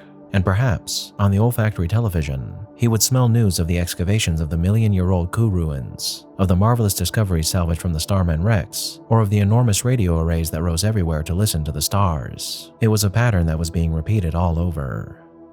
Sail People, descendants of the Fingerfishers. The fingerfishers were already among the most divergent of the post-human races. With harpoon-like digits and almost crocodilian muzzles, they looked nothing like their parental stock. But even this form would look conservative to their sentient descendants. With many small, scattered islands, isolated subcontinents, and differentiated niches, their homeworld was an evolutionary cauldron where isolated members of certain species could, under the right circumstances, evolve into wildly different forms. This condition was similar to the island realms of Madagascar, Galapagos, or Hawaii on old Earth, except that this time, it was on a global scale. Some descendants of the fishers trapped on lonely islands grew smaller and developed their fishing claws into graceful wings. Others took directly to the sea and became the analogs of whales, dolphins, and mosasaurs. Within this evolutionary bubbling, one particular lineage gave rise to the ancestral sail people. They too elongated their fingers into wings, but these were not used for flight. Instead, they became sails that drove them effortlessly across the oceans. With fingers turned into sails, they used their mouths and extended tongues to catch their pelagic prey. These organs eventually assumed the role of the fisher's long atrophied, dexterous hands. The need to better navigate the endless seas put an inevitable pressure on their memories, and the sailors' brains grew correspondingly. It was only a matter of time until one of these navigators became smart enough to think. In this drawing, a sailor goes hunting with his harpoon-wielding companion in the background. Extremely violent by nature, these people frequently resort to savage hunting campaigns to quell their bloodlust in modern life. Notice their tongue-derived hands and the accompanying flying creature, actually one of the sail people's distant cousins. Even when sentient, the sail people still needed a long time to achieve any sort of social stability. Their scattered world made for a tremendous diversity of cultures, which competed and fought just as resiliently. Across generations, untold flotillas of tribal warriors battled each other in epoch-spanning, pointless conflicts. Nomadic warriors and pirate societies inevitably came into being, prolonging the uncontrollable cycle of violence. Only when a certain warrior tribe developed warfare on an industrial scale, and the state society needed to support it, only when this notion of modernity gave rise to an idea of peace, did the sail people finally manage to unify.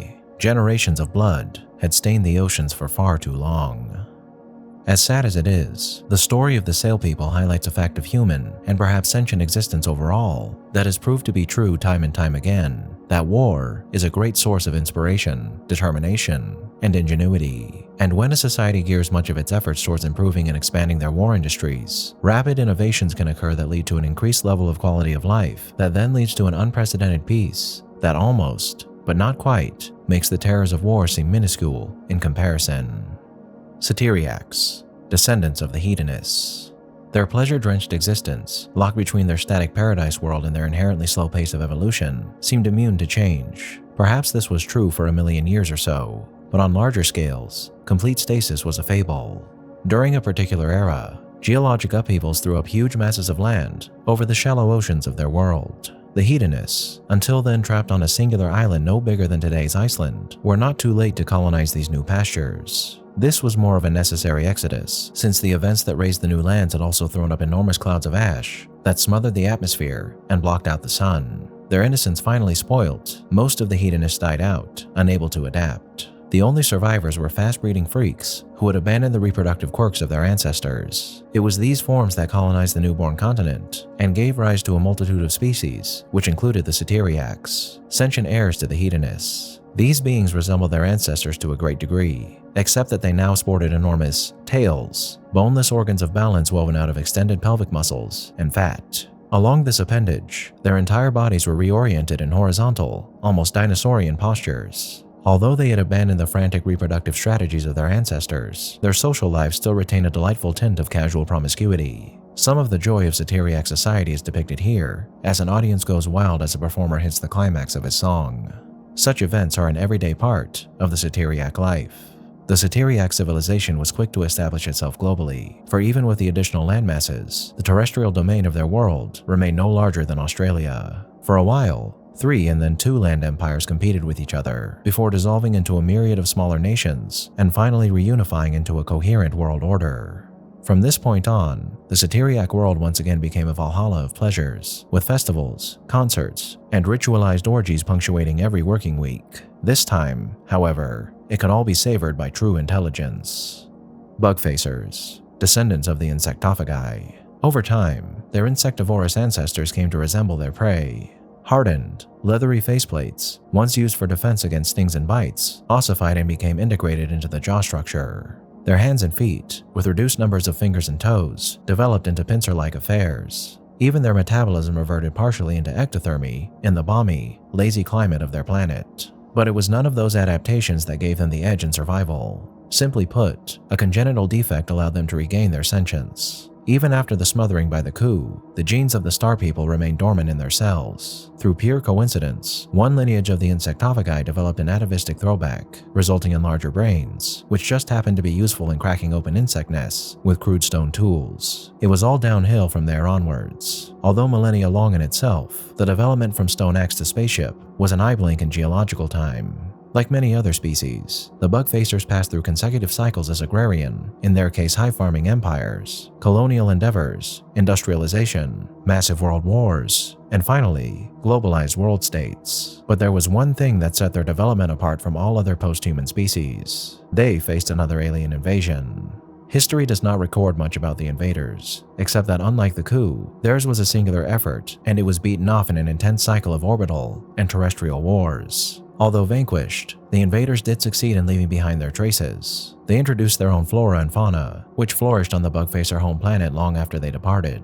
More importantly, they imbibed the poor bug-facers with a pathological interspecies xenophobia, to the point that they were fearful even of their post-human cousins on other stars. Through an ironic twist of fate, their fears would be more than justified, though not just yet. The bug-facers still had time. Bug-facer anatomy is shown in this drawing of a bug-face celebrity, arguably the most beautiful girl on their planet, as she poses before a coastal village. In the distance can be seen gas bag-like tree creatures, relics left over from the mysterious alien invaders. Asteromorphs, descendants of the Spacers. Initially refugees, the Spacers were quick to master the vastness of interstellar space. Their isolated space arcs joined together and multiplied to form a gigantic, interlocked artifact that was large enough to contain entire worlds. But no planets lay inside the Asteromorph capital, only cavernous, gravity-free bubbles where the inhabitants could finally develop to their fullest. Freed from the constraints of weight, their bodies grew spindly and insectile, with individual digits extending into multitudes of thin, versatile limbs. Other than these, the only developed organs were the derived jet sphincters, which went on to become the principal means of locomotion. But above all, their brains, their bulging, swollen brains. With no hindrance from gravity, the human brain could grow into unprecedented sizes. Each generation devised experiments that produced offspring with greater cranial capacity, giving rise to beings who went through their everyday lives thinking in concepts and structures scarcely comprehensible to people of today. The physiological limitations of the human mind had been long since debated. It was established that these limits were indeed real, and individuals who could break them would likewise conquer new grounds in philosophy, art, and science. Everything changed. Yet some aspects of humanity, such as the basic desire to expand, remained. To this end, the Asteromorphs built great fleets of globular subarcs and spread their influence across the heavens, into every stellar cluster and every star system. Within less than 1,000 years, the galaxy was straddled by a new and far more alien empire of man. Strangely enough, its dominion included none of the newly emerging post-human species, for its masters had completely lost interest in planets, those stunting, gravity-chained balls of dirt and ice. The newborn arcs settled comfortably in the outer rims of star systems, quietly observing the lives of their struggling relatives. For the first time in history, there were actual gods in the myriad human skies. They were silent and weren't even noticed for most of the time, but their watchfulness was ultimately going to pay off. Second Galactic Empire.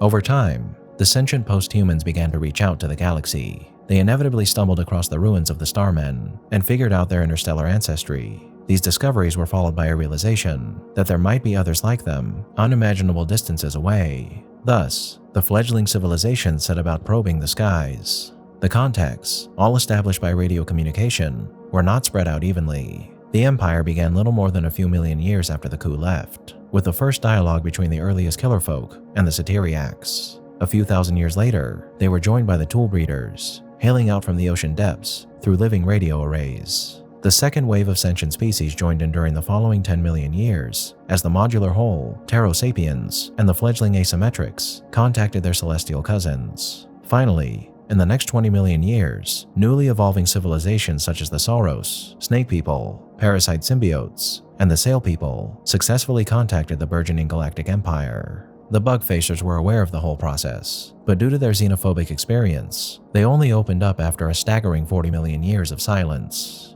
This union was an empire of speech, for actual travel between the stars was too difficult to be practical. Like the bygone colonies of the Starmen, the post-humans cooperated through the unrestricted exchange of information and experience. Although covering every aspect of an astonishing variety of cultures, the Empire's efforts focused on two main issues: political unification, though not homogenization, and galactic awareness, constant readiness for possible alien invasions. Everybody had come across the remains of the mysterious coup. Nobody wanted a repeat of the same scenario. When the Second Empire ran into the Asteromorphs, who had silently saturated the galaxy with their own empire of man, they feared the worst, but luckily for them, the godlike beings were not interested in the Second Empire, nor any of its worlds. The Asteromorphs were given a wide berth, and accepted as they were, incomprehensible, omnipotent forces of nature. This coordinated effort lasted for almost 80 million years, during which its member species attained previously unimaginable levels of culture, welfare, and technology. Each species colonized a few dozen worlds of their own, in which nations, cultures, and individuals lived to the fullest potentials of their existence. Needless to say, all of this was possible only through constant communication and a total openness to the galaxy. Most communities took this for granted and dutifully participated in the galactic dialogues.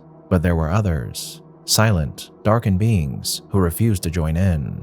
Through them would come the ruin of the Empire. Gravital, descendants of the Ruin Haunters. After the lesson of the coup, the Second Galactic Empire kept a constant watch against alien invasion. Ironically, they neglected to look among themselves. The second great invasion of the galaxy came not from outside, but from within. The Ruin Haunters, who were lucky enough to inherit the secrets of the Starmen and coup when other species were mere animals, had experienced a tremendous advance in technological prowess. All in all, they were as sophisticated as, if not more, than the Asteromorphs of the Void. But their ascendancy was not a sane one. Recall that most Ruin Haunters were already deranged with the twisted assumption of being the sole inheritors of the Starmen. They refused to communicate with their relatives on other planets, and kept to their own affairs. This neurotic hubris assumed truly dangerous proportions after the Ruin Haunters modified themselves. The origin of this modification lay in an earlier catastrophe. The Ruin Haunter's sun was undergoing a rapid phase of expansion, and the species, advanced as it was, could do nothing to stop the process. So the Haunters did the next best thing and changed their bodies. The infernal conditions of the solar expansion meant that a biological reconstruction was totally out of the question.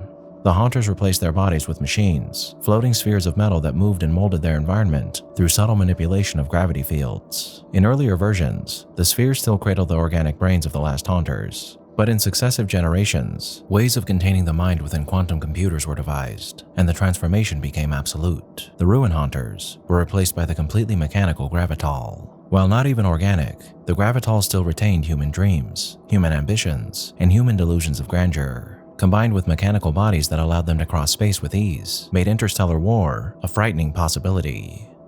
Machine invasion. It took a long time for the Gravital to prepare. Propulsion systems were perfected, and new bodies capable of withstanding the interstellar jumps were devised. But when they finally decided that the time was nigh, nothing survived their slaughter. The invasions followed a brutally simple plan. The target world's suns were blockaded, and their light was trapped behind specially constructed, million-mile sails. If the dying worlds managed to resist, an asteroid or two finished them off. Enormous invasion fleets were built, but it was rarely necessary to deploy them. The machines had caught their cousins completely off guard. The Great Dyings, all of which occurred in a relatively quick, 10,000-year period, stretched the boundaries of genocide and horror. Almost all of the new human species, unique beings who had endured mass extinctions, navigated evolutionary knife edges, and survived to build worlds of their own, vanished without a trace. Even the coup had been loyal to life. They had distorted and subjugated their victims, but in the end, they had allowed them to survive. To the machines, however, life was a luxury. Such thorough ruthlessness was not, ironically, born out of any kind of actual hatred. The Gravital, long accustomed to their mechanical bodies, simply did not acknowledge the life of their organic cousins. When this apathy was mixed with their unsane claims as the sole heirs of the Starmen, the extinctions were carried out with the banality of, say, an engineer tearing down an abandoned building. Under the reign of the machines, the galaxy entered a brand new Dark Age. Seen here is an echo of that Dark Age, a rare instance of a direct invasion by the machines on one of the shore cities of the Killer Folk. Most of the time, the inhabitants of the Second Empire were wiped out globally, without the necessity of such confrontations.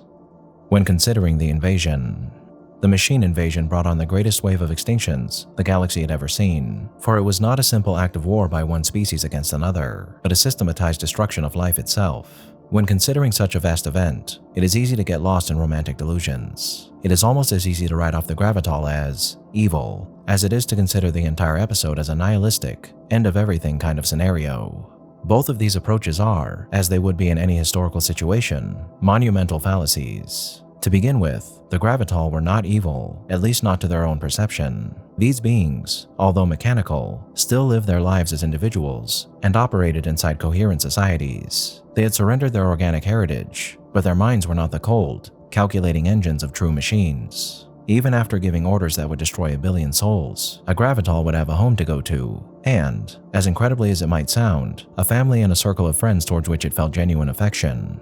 Despite being endowed with compassion, their harsh treatment of the organics was the result of, as mentioned before, a simple inability to understand their right to live. Furthermore, the Gravital did not constitute a singular, indivisible whole whose entire purpose was to wreck the universe. True, their technological advancement had allowed them to form a pan-galactic entity, but within itself, the machine empire was divided into political factions and even religious faiths. Superimposed over these fault lines were the daily lives and personal affairs of families and individuals. Like any sentient being, they had a sense of identity, and thus differing agendas. Nor did the machine invasion mean the end of everything. There certainly was a widespread destruction of life, but what was lost was only organic life. Consuming energy, directing it for reproduction, thought, and even evolution, the machines were as alive as any carbon-based organism. Despite the turnover, life of a sort survived, and as would be seen, even preserved some of its organic predecessors. Now here we're presented with something quite interesting. At this point, we've learned about 2 species that came to rival the Coup as far as power is concerned, the Asteromorphs and the Gravital. Unlike the Coup, the mind-bogglingly powerful Asteromorphs were content to use their prowess to improve themselves and their understanding of the universe rather than impose their will upon the various species that populated it. And if the Coup were on the diabolical end of the intergalactic scales of morality, then the Asteromorphs lie not quite at the benevolent end, but at a point of neutrality, though their aloofness as far as organic affairs are concerned would be put to the test once they were forced to intervene in the affairs of the various species that they had been content to ignore for so long, which we'll soon discuss. However, the Gravital lies somewhere in between, as the description we're given of the Gravital is nearly an exact match for the one we were given of the Coup earlier in this story. Yes, the Coup didn't eradicate organic life, and the culture was a monolith, unlike the Gravitals, which seem to have been as disparate and fractured as our society is today. However, much like the Coup's adherence to a dogma that dictated they were the gods of the universe, who need use their vast abilities to shape it as they will, the adherence to the idea that the Ruin Hunters, the ancestors of the Gravital, were the sole inheritors of the legacy of the Starmen, made them into beings who were equally as monstrous as the Coup.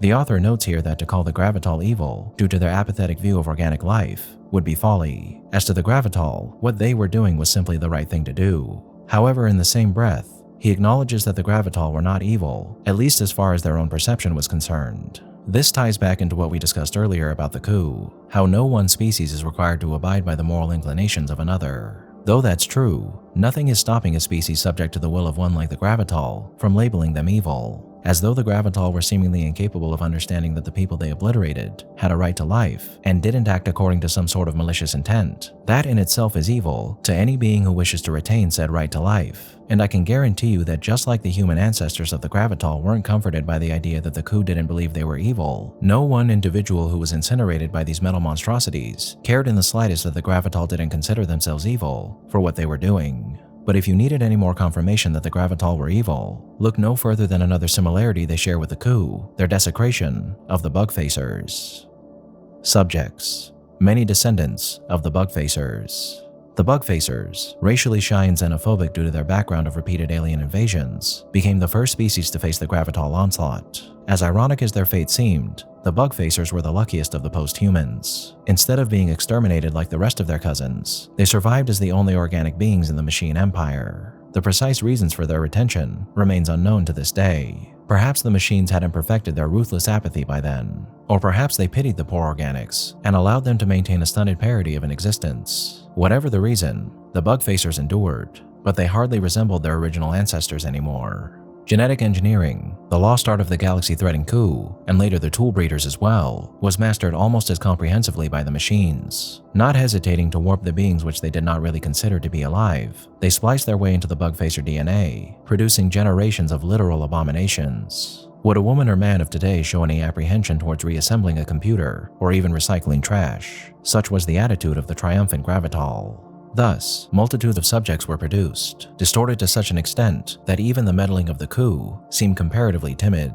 Most of them were used as servants, caretakers, and manual laborers. These were the lucky forms. Some submen were reduced to the level of cell cultures, useful only for gas exchange and waste filtering. Others were molded into completely artificial ecologies, baroque simulations that served only as entertainment. Some machines, with their still human ambitions, took this practice into a new level and produced living works of art, doomed, one-off creatures who existed purely as biological anachronisms. In this drawing, we see the bug-facer archetype, flanked by two of his twisted descendants. To his left, a phallus-bearing polydactyl, bred as a sacrificial offering in one of the many different machine religions. To the right, a one-off work of art designed to play its modified fingers like a set of drums while ululating the tunes of a certain pop song. Be it as a tool, slave, or entertainment, humanity narrowly held on to its biological heritage, while its machine cousins reigned supreme for an unbelievable 50 million years. The other machines. Recall that despite its galaxy-cradling might, the machine empire was not homogeneous. It contained dozens of differing factions that did not always agree on everything, including the treatment of their downtrodden, biological subjects. Some machines, over a process involving several religious, social, and philosophical doctrines, began to comprehend the universality of life and the common origin of organic and mechanical humanities. Initially, such individuals lived in seclusion or withheld their beliefs from the world. They secretly engineered lineages of subjects that could live, move, and think as freely as they could. In a few memorable instances, the engineers fell in love with their creations, and their martyrdom inspired other machines to think just a little differently. Eventually, the ideology gained enough momentum to be practiced openly in everyday life. However, the sect of toleration soon ran into odds with their hardline, pan-mechanical rivals. The seething intolerance between the two factions finally broke free when some tolerant machines wanted to set several worlds aside for the unrestricted development of biological life. All hell broke loose, and the Machine Empire, the apparently seamless monolith of the galaxy, experienced its first, short, bitter civil war. The war did not cause any lasting damage, but it plainly illuminated one fact. The greatest entity the galaxy had ever seen was not without its problems. The fall of the machines, return of the spacers. In the longer run, the internal struggles of the Machine Empire just might have led to its downfall. But there was no need to wait that long, as the Empire died a short but immensely more cataclysmic death. For a long time, the Machine and the Asteromorph empires had been eyeing each other nervously. They hadn't yet run into open confrontations, as the Asteromorphs mostly kept to their outer space arcs, and the Machine Empire occupied the planets. In almost every inhabitable solar system of the galaxy, the same upside-down tension built up between organic beings living in the void and machines inhabiting perfectly terrestrial worlds. Power was evenly balanced between the two rival empires. This balance involved forces strong enough to destroy planets en masse. Each side knew that any kind of war would result in mutual annihilation, and only insanity could start such a conflict. The post-Civil War empire of the machines did go insane, in a sense. In order to divert attention from internal struggles, it needed a new enemy to consolidate its rival factions against. How unwise that this enemy came to be the Asteromorphs. It is unnecessary and nearly impossible to describe the carnage that followed. The conflicts lasted anywhere up to a few million years, and the resulting loss of life, both mechanical and organic, made the initial machine genocide seem irrelevant. When the cosmic dust settled, the winners displayed themselves. The conquerors were the Asteromorphs, changed beyond recognition after 50 million years of continual self-perfection. Their grossly hypertrophied brains stretched out like wings on either side, and their finger-derived limbs had formed an intricate set of sails and legs. Endowed with superior technology and limitless patience, these beings almost completely destroyed the machines, despite losing a substantial number of their own species. The conflict also thrust the Asteromorphs into the affairs of their long-neglected human cousins. As impossible as it seemed, some of the machine's subjects had survived the ordeal. Now the Asteromorphs could no longer look away. With the machines gone, it was up to the Asteromorphs to clean up after them. They took up the subjects and used their genetic heritage to populate entire planets. During this age of reconstruction, which lasted for another 2 million years, many Asteromorph world builders emerged as true gods, creating inhabited worlds almost out of scratch. Their subjects, meanwhile, became the inheritors of a truly new, war-torn phoenix of a galaxy. The post-war galaxy. When replenishing lost worlds, the Asteromorph gods also took measures to ensure the continued safety of their creations. The abrupt rise of the machines had shown that unless carefully regulated, the wealth of the stars could always host a race of pan-galactic usurpers. The Asteromorphs, watchful but ever transparent, did not want to interfere directly. Instead, they produced terrestrial versions of their own kind to regulate the galaxy. They adapted their delicate, ethereal fingers into spidery limbs and shrunk their brains considerably to readjust to the rigors of gravity. The resulting sideline was stunted by Asteromorph standards, but still it produced demigods in every sense of the word. These beings, known often as the terrestrial spacers, or simply the terrestrials, nurtured and controlled the development of the post-war civilizations on many planets. They acted as caretakers, prophets, kings, and emperors, but also as grim reapers, as the occasion dictated. The endeavor did not always proceed as smoothly as planned, of course. Most of the time, the newborn races refused to heed their mentors, and in several cases, even rebelled against them. Needless to say, this crime was always punished with a swift extinction. Furthermore, even the terrestrials grew corrupted. Instead of offering guidance, terrestrials on many planets simply played God, weaving contrived religions around themselves to shamelessly exploit their subjects. It was not ethical or even productive, but this method seemed to guarantee more stability than actually trying to bring up the new races. This way or another, organic sentience reclaimed its dominance in the galaxy. The new empire, managed by terrestrials, populated by a myriad descendants of the subjects, and overseen ultimately by the omniscient Asteromorphs, achieved greater progress and a longer-lasting calm in the galaxy than all of its predecessors combined.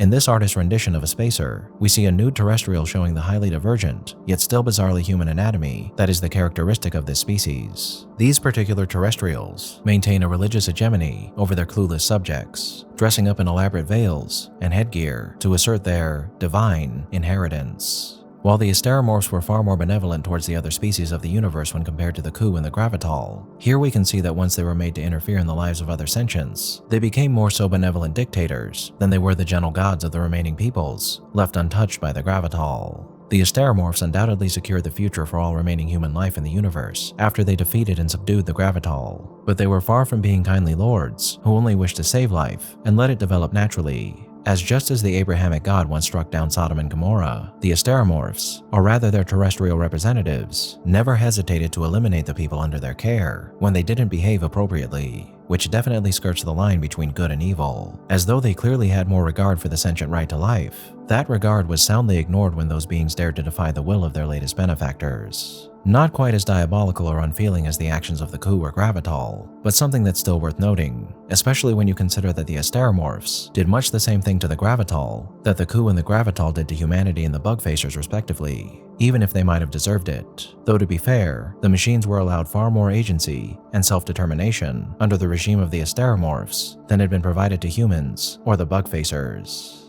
The new machines.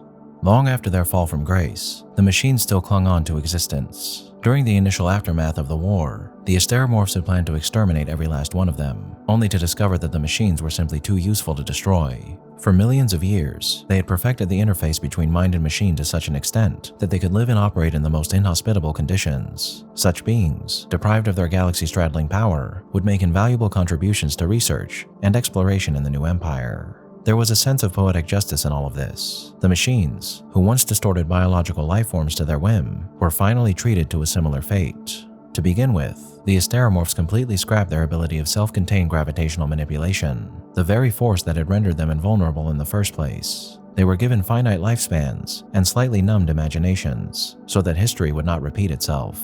The degradatory nature of these changes, however, did not imply an overall regression.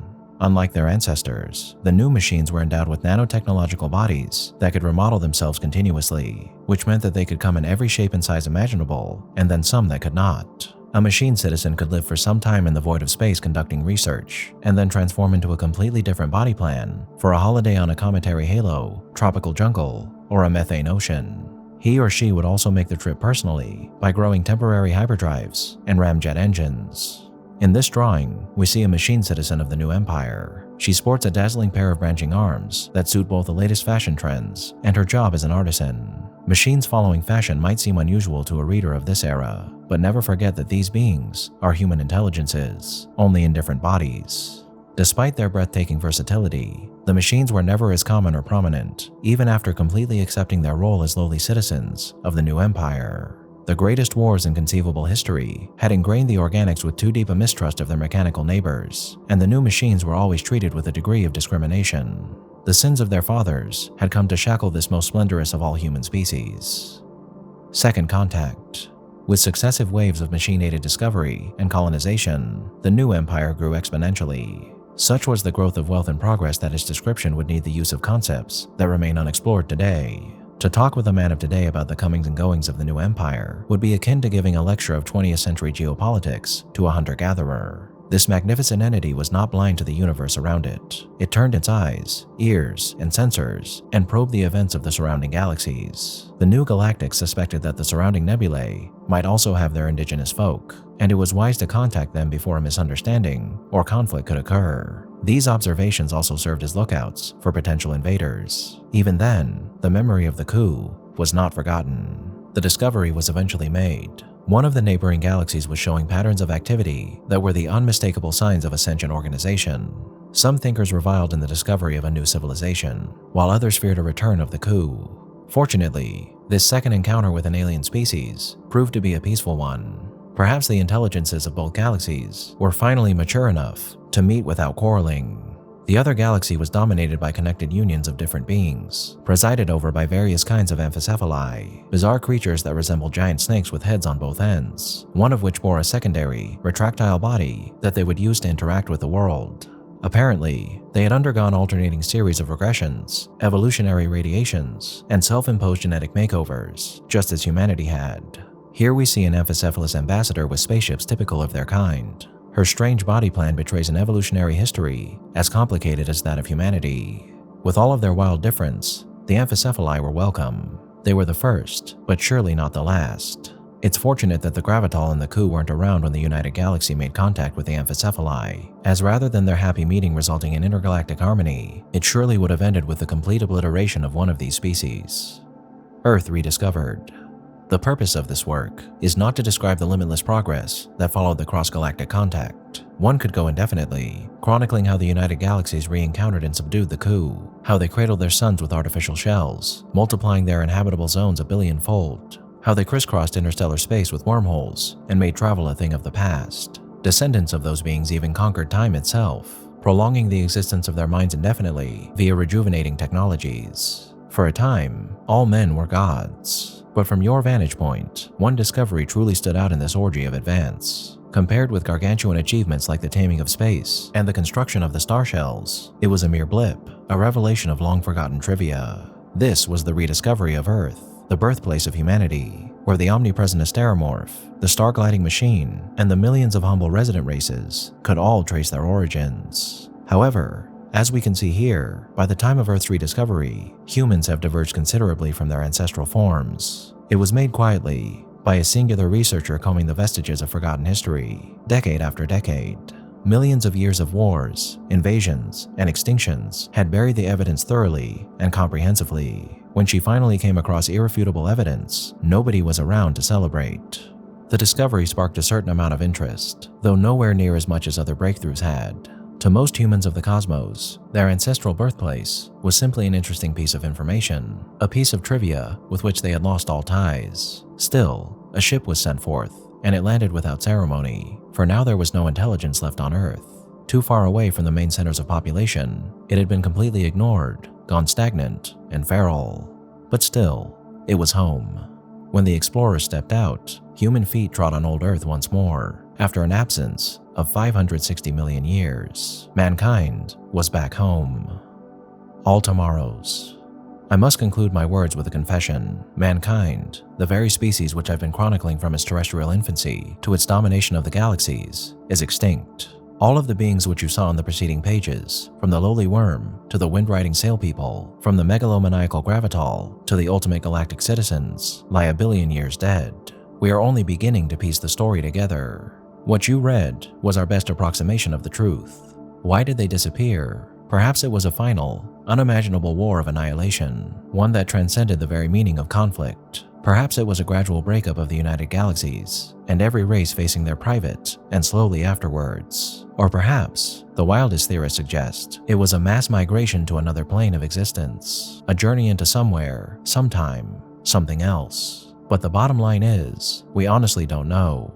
Ultimately, however, what happened to humanity does not matter. Like every other story, it was a temporary one, indeed longly ephemeral. It did not have a coherent ending, but then again, it did not need to. The tale of humanity was never its ultimate domination of 1,000 galaxies, or its mysterious exit into the unknown. The essence of being human was none of that. Instead, it lay in the radio conversations of the still human machines, in the daily lives of the bizarrely twisted bug-facers, in the endless love songs of the carefree hedonists, the rebellious demonstrations of the first true Martians, and in a way, the very life you lead at this moment. Many throughout history were unaware of this most basic fact. The coup, in dreams of an ideal future, distorted the worlds it came across. Later on, the Gravital, with their insane desire to recreate the past, created the biggest massacres in the history of the galaxy. Even now, it is sickeningly easy for beings to get lost in false grand narratives, living out completely driven lives in pursuit of non-existent ultimates, ideals, climaxes, and golden ages. In blindly thinking that their stories serve absolute ends, such creatures almost always end up harming themselves, if not those around them.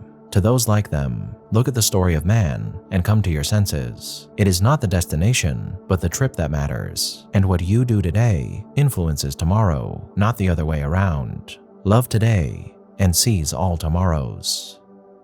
So that, my friends, was All Tomorrows, a story of a bizarre future for man that's filled with horrors that most of us could scarcely imagine. As we've discovered, the actions of the coup in this story uprooted a promising future for the human species and sent us and all our subspecies hurling into an age of terror, torment, and utter pain that lasted millions upon millions of years. As we discussed earlier, save for what happened to humans prior to their arrival, the coup were essentially responsible for every evil act that occurred in this story. From their own actions to the genocide conducted by the Gravital, none of what happened here would have been possible without the intervention of the coup. And while we can't say they're directly responsible for any of the evil acts that occurred following their departure from the galaxy, indirectly, they're still responsible, as again, none of what happened in this story would have occurred were it not for them. But one question that's left unanswered is, where did the coup come from? Are they the product of a similar transformation of their original species, or did they develop that way on their own? We may never know, but it could be that the existence of that earthly fossil on a world where it should not have existed, Pandoravis Pandora, points to the notion that perhaps the coup, much like the humans they transformed, were once humans or another earthly species as well, a people who developed 1 billion years prior to the current day, who we have no record of, that subsequently left our galaxy only to return 1 billion years later to ravage the world they had once called home. Now, as we discussed earlier, despite what any one species might believe about their actions and motivations, ultimately, it's up to the victim to determine the severity of a given person or entity's crimes. And in this case, the coup were without a doubt evil entities, creatures who believed they were gods and toyed with all the various species of the universe in any horrific way they wished, without stopping to consider for a moment what they were doing and who they were doing it to. A massive threat to all life that the universe is much better off without. Though that may be true, just as it's impossible to know the light if you aren't familiar with darkness, so it is that unless you know evil, then you're incapable of knowing what good is. It's often been said that our history is cyclical, with periods of great turmoil being followed by periods of great peace that continue to wax and wane even to this day. And so it would be for the galactic history that we find in All Tomorrows. For tens of millions of years, humanity suffered under the yoke of the coup, and they continued to suffer after they left as the forms they'd given them served as fleshy prisons that either tortured them physically or psychologically. Further down the line, when the coup's influence had begun to wane, a remnant of their atrocities was then inflicted upon the remaining human species by the Gravital, and much suffering was endured during that period as well.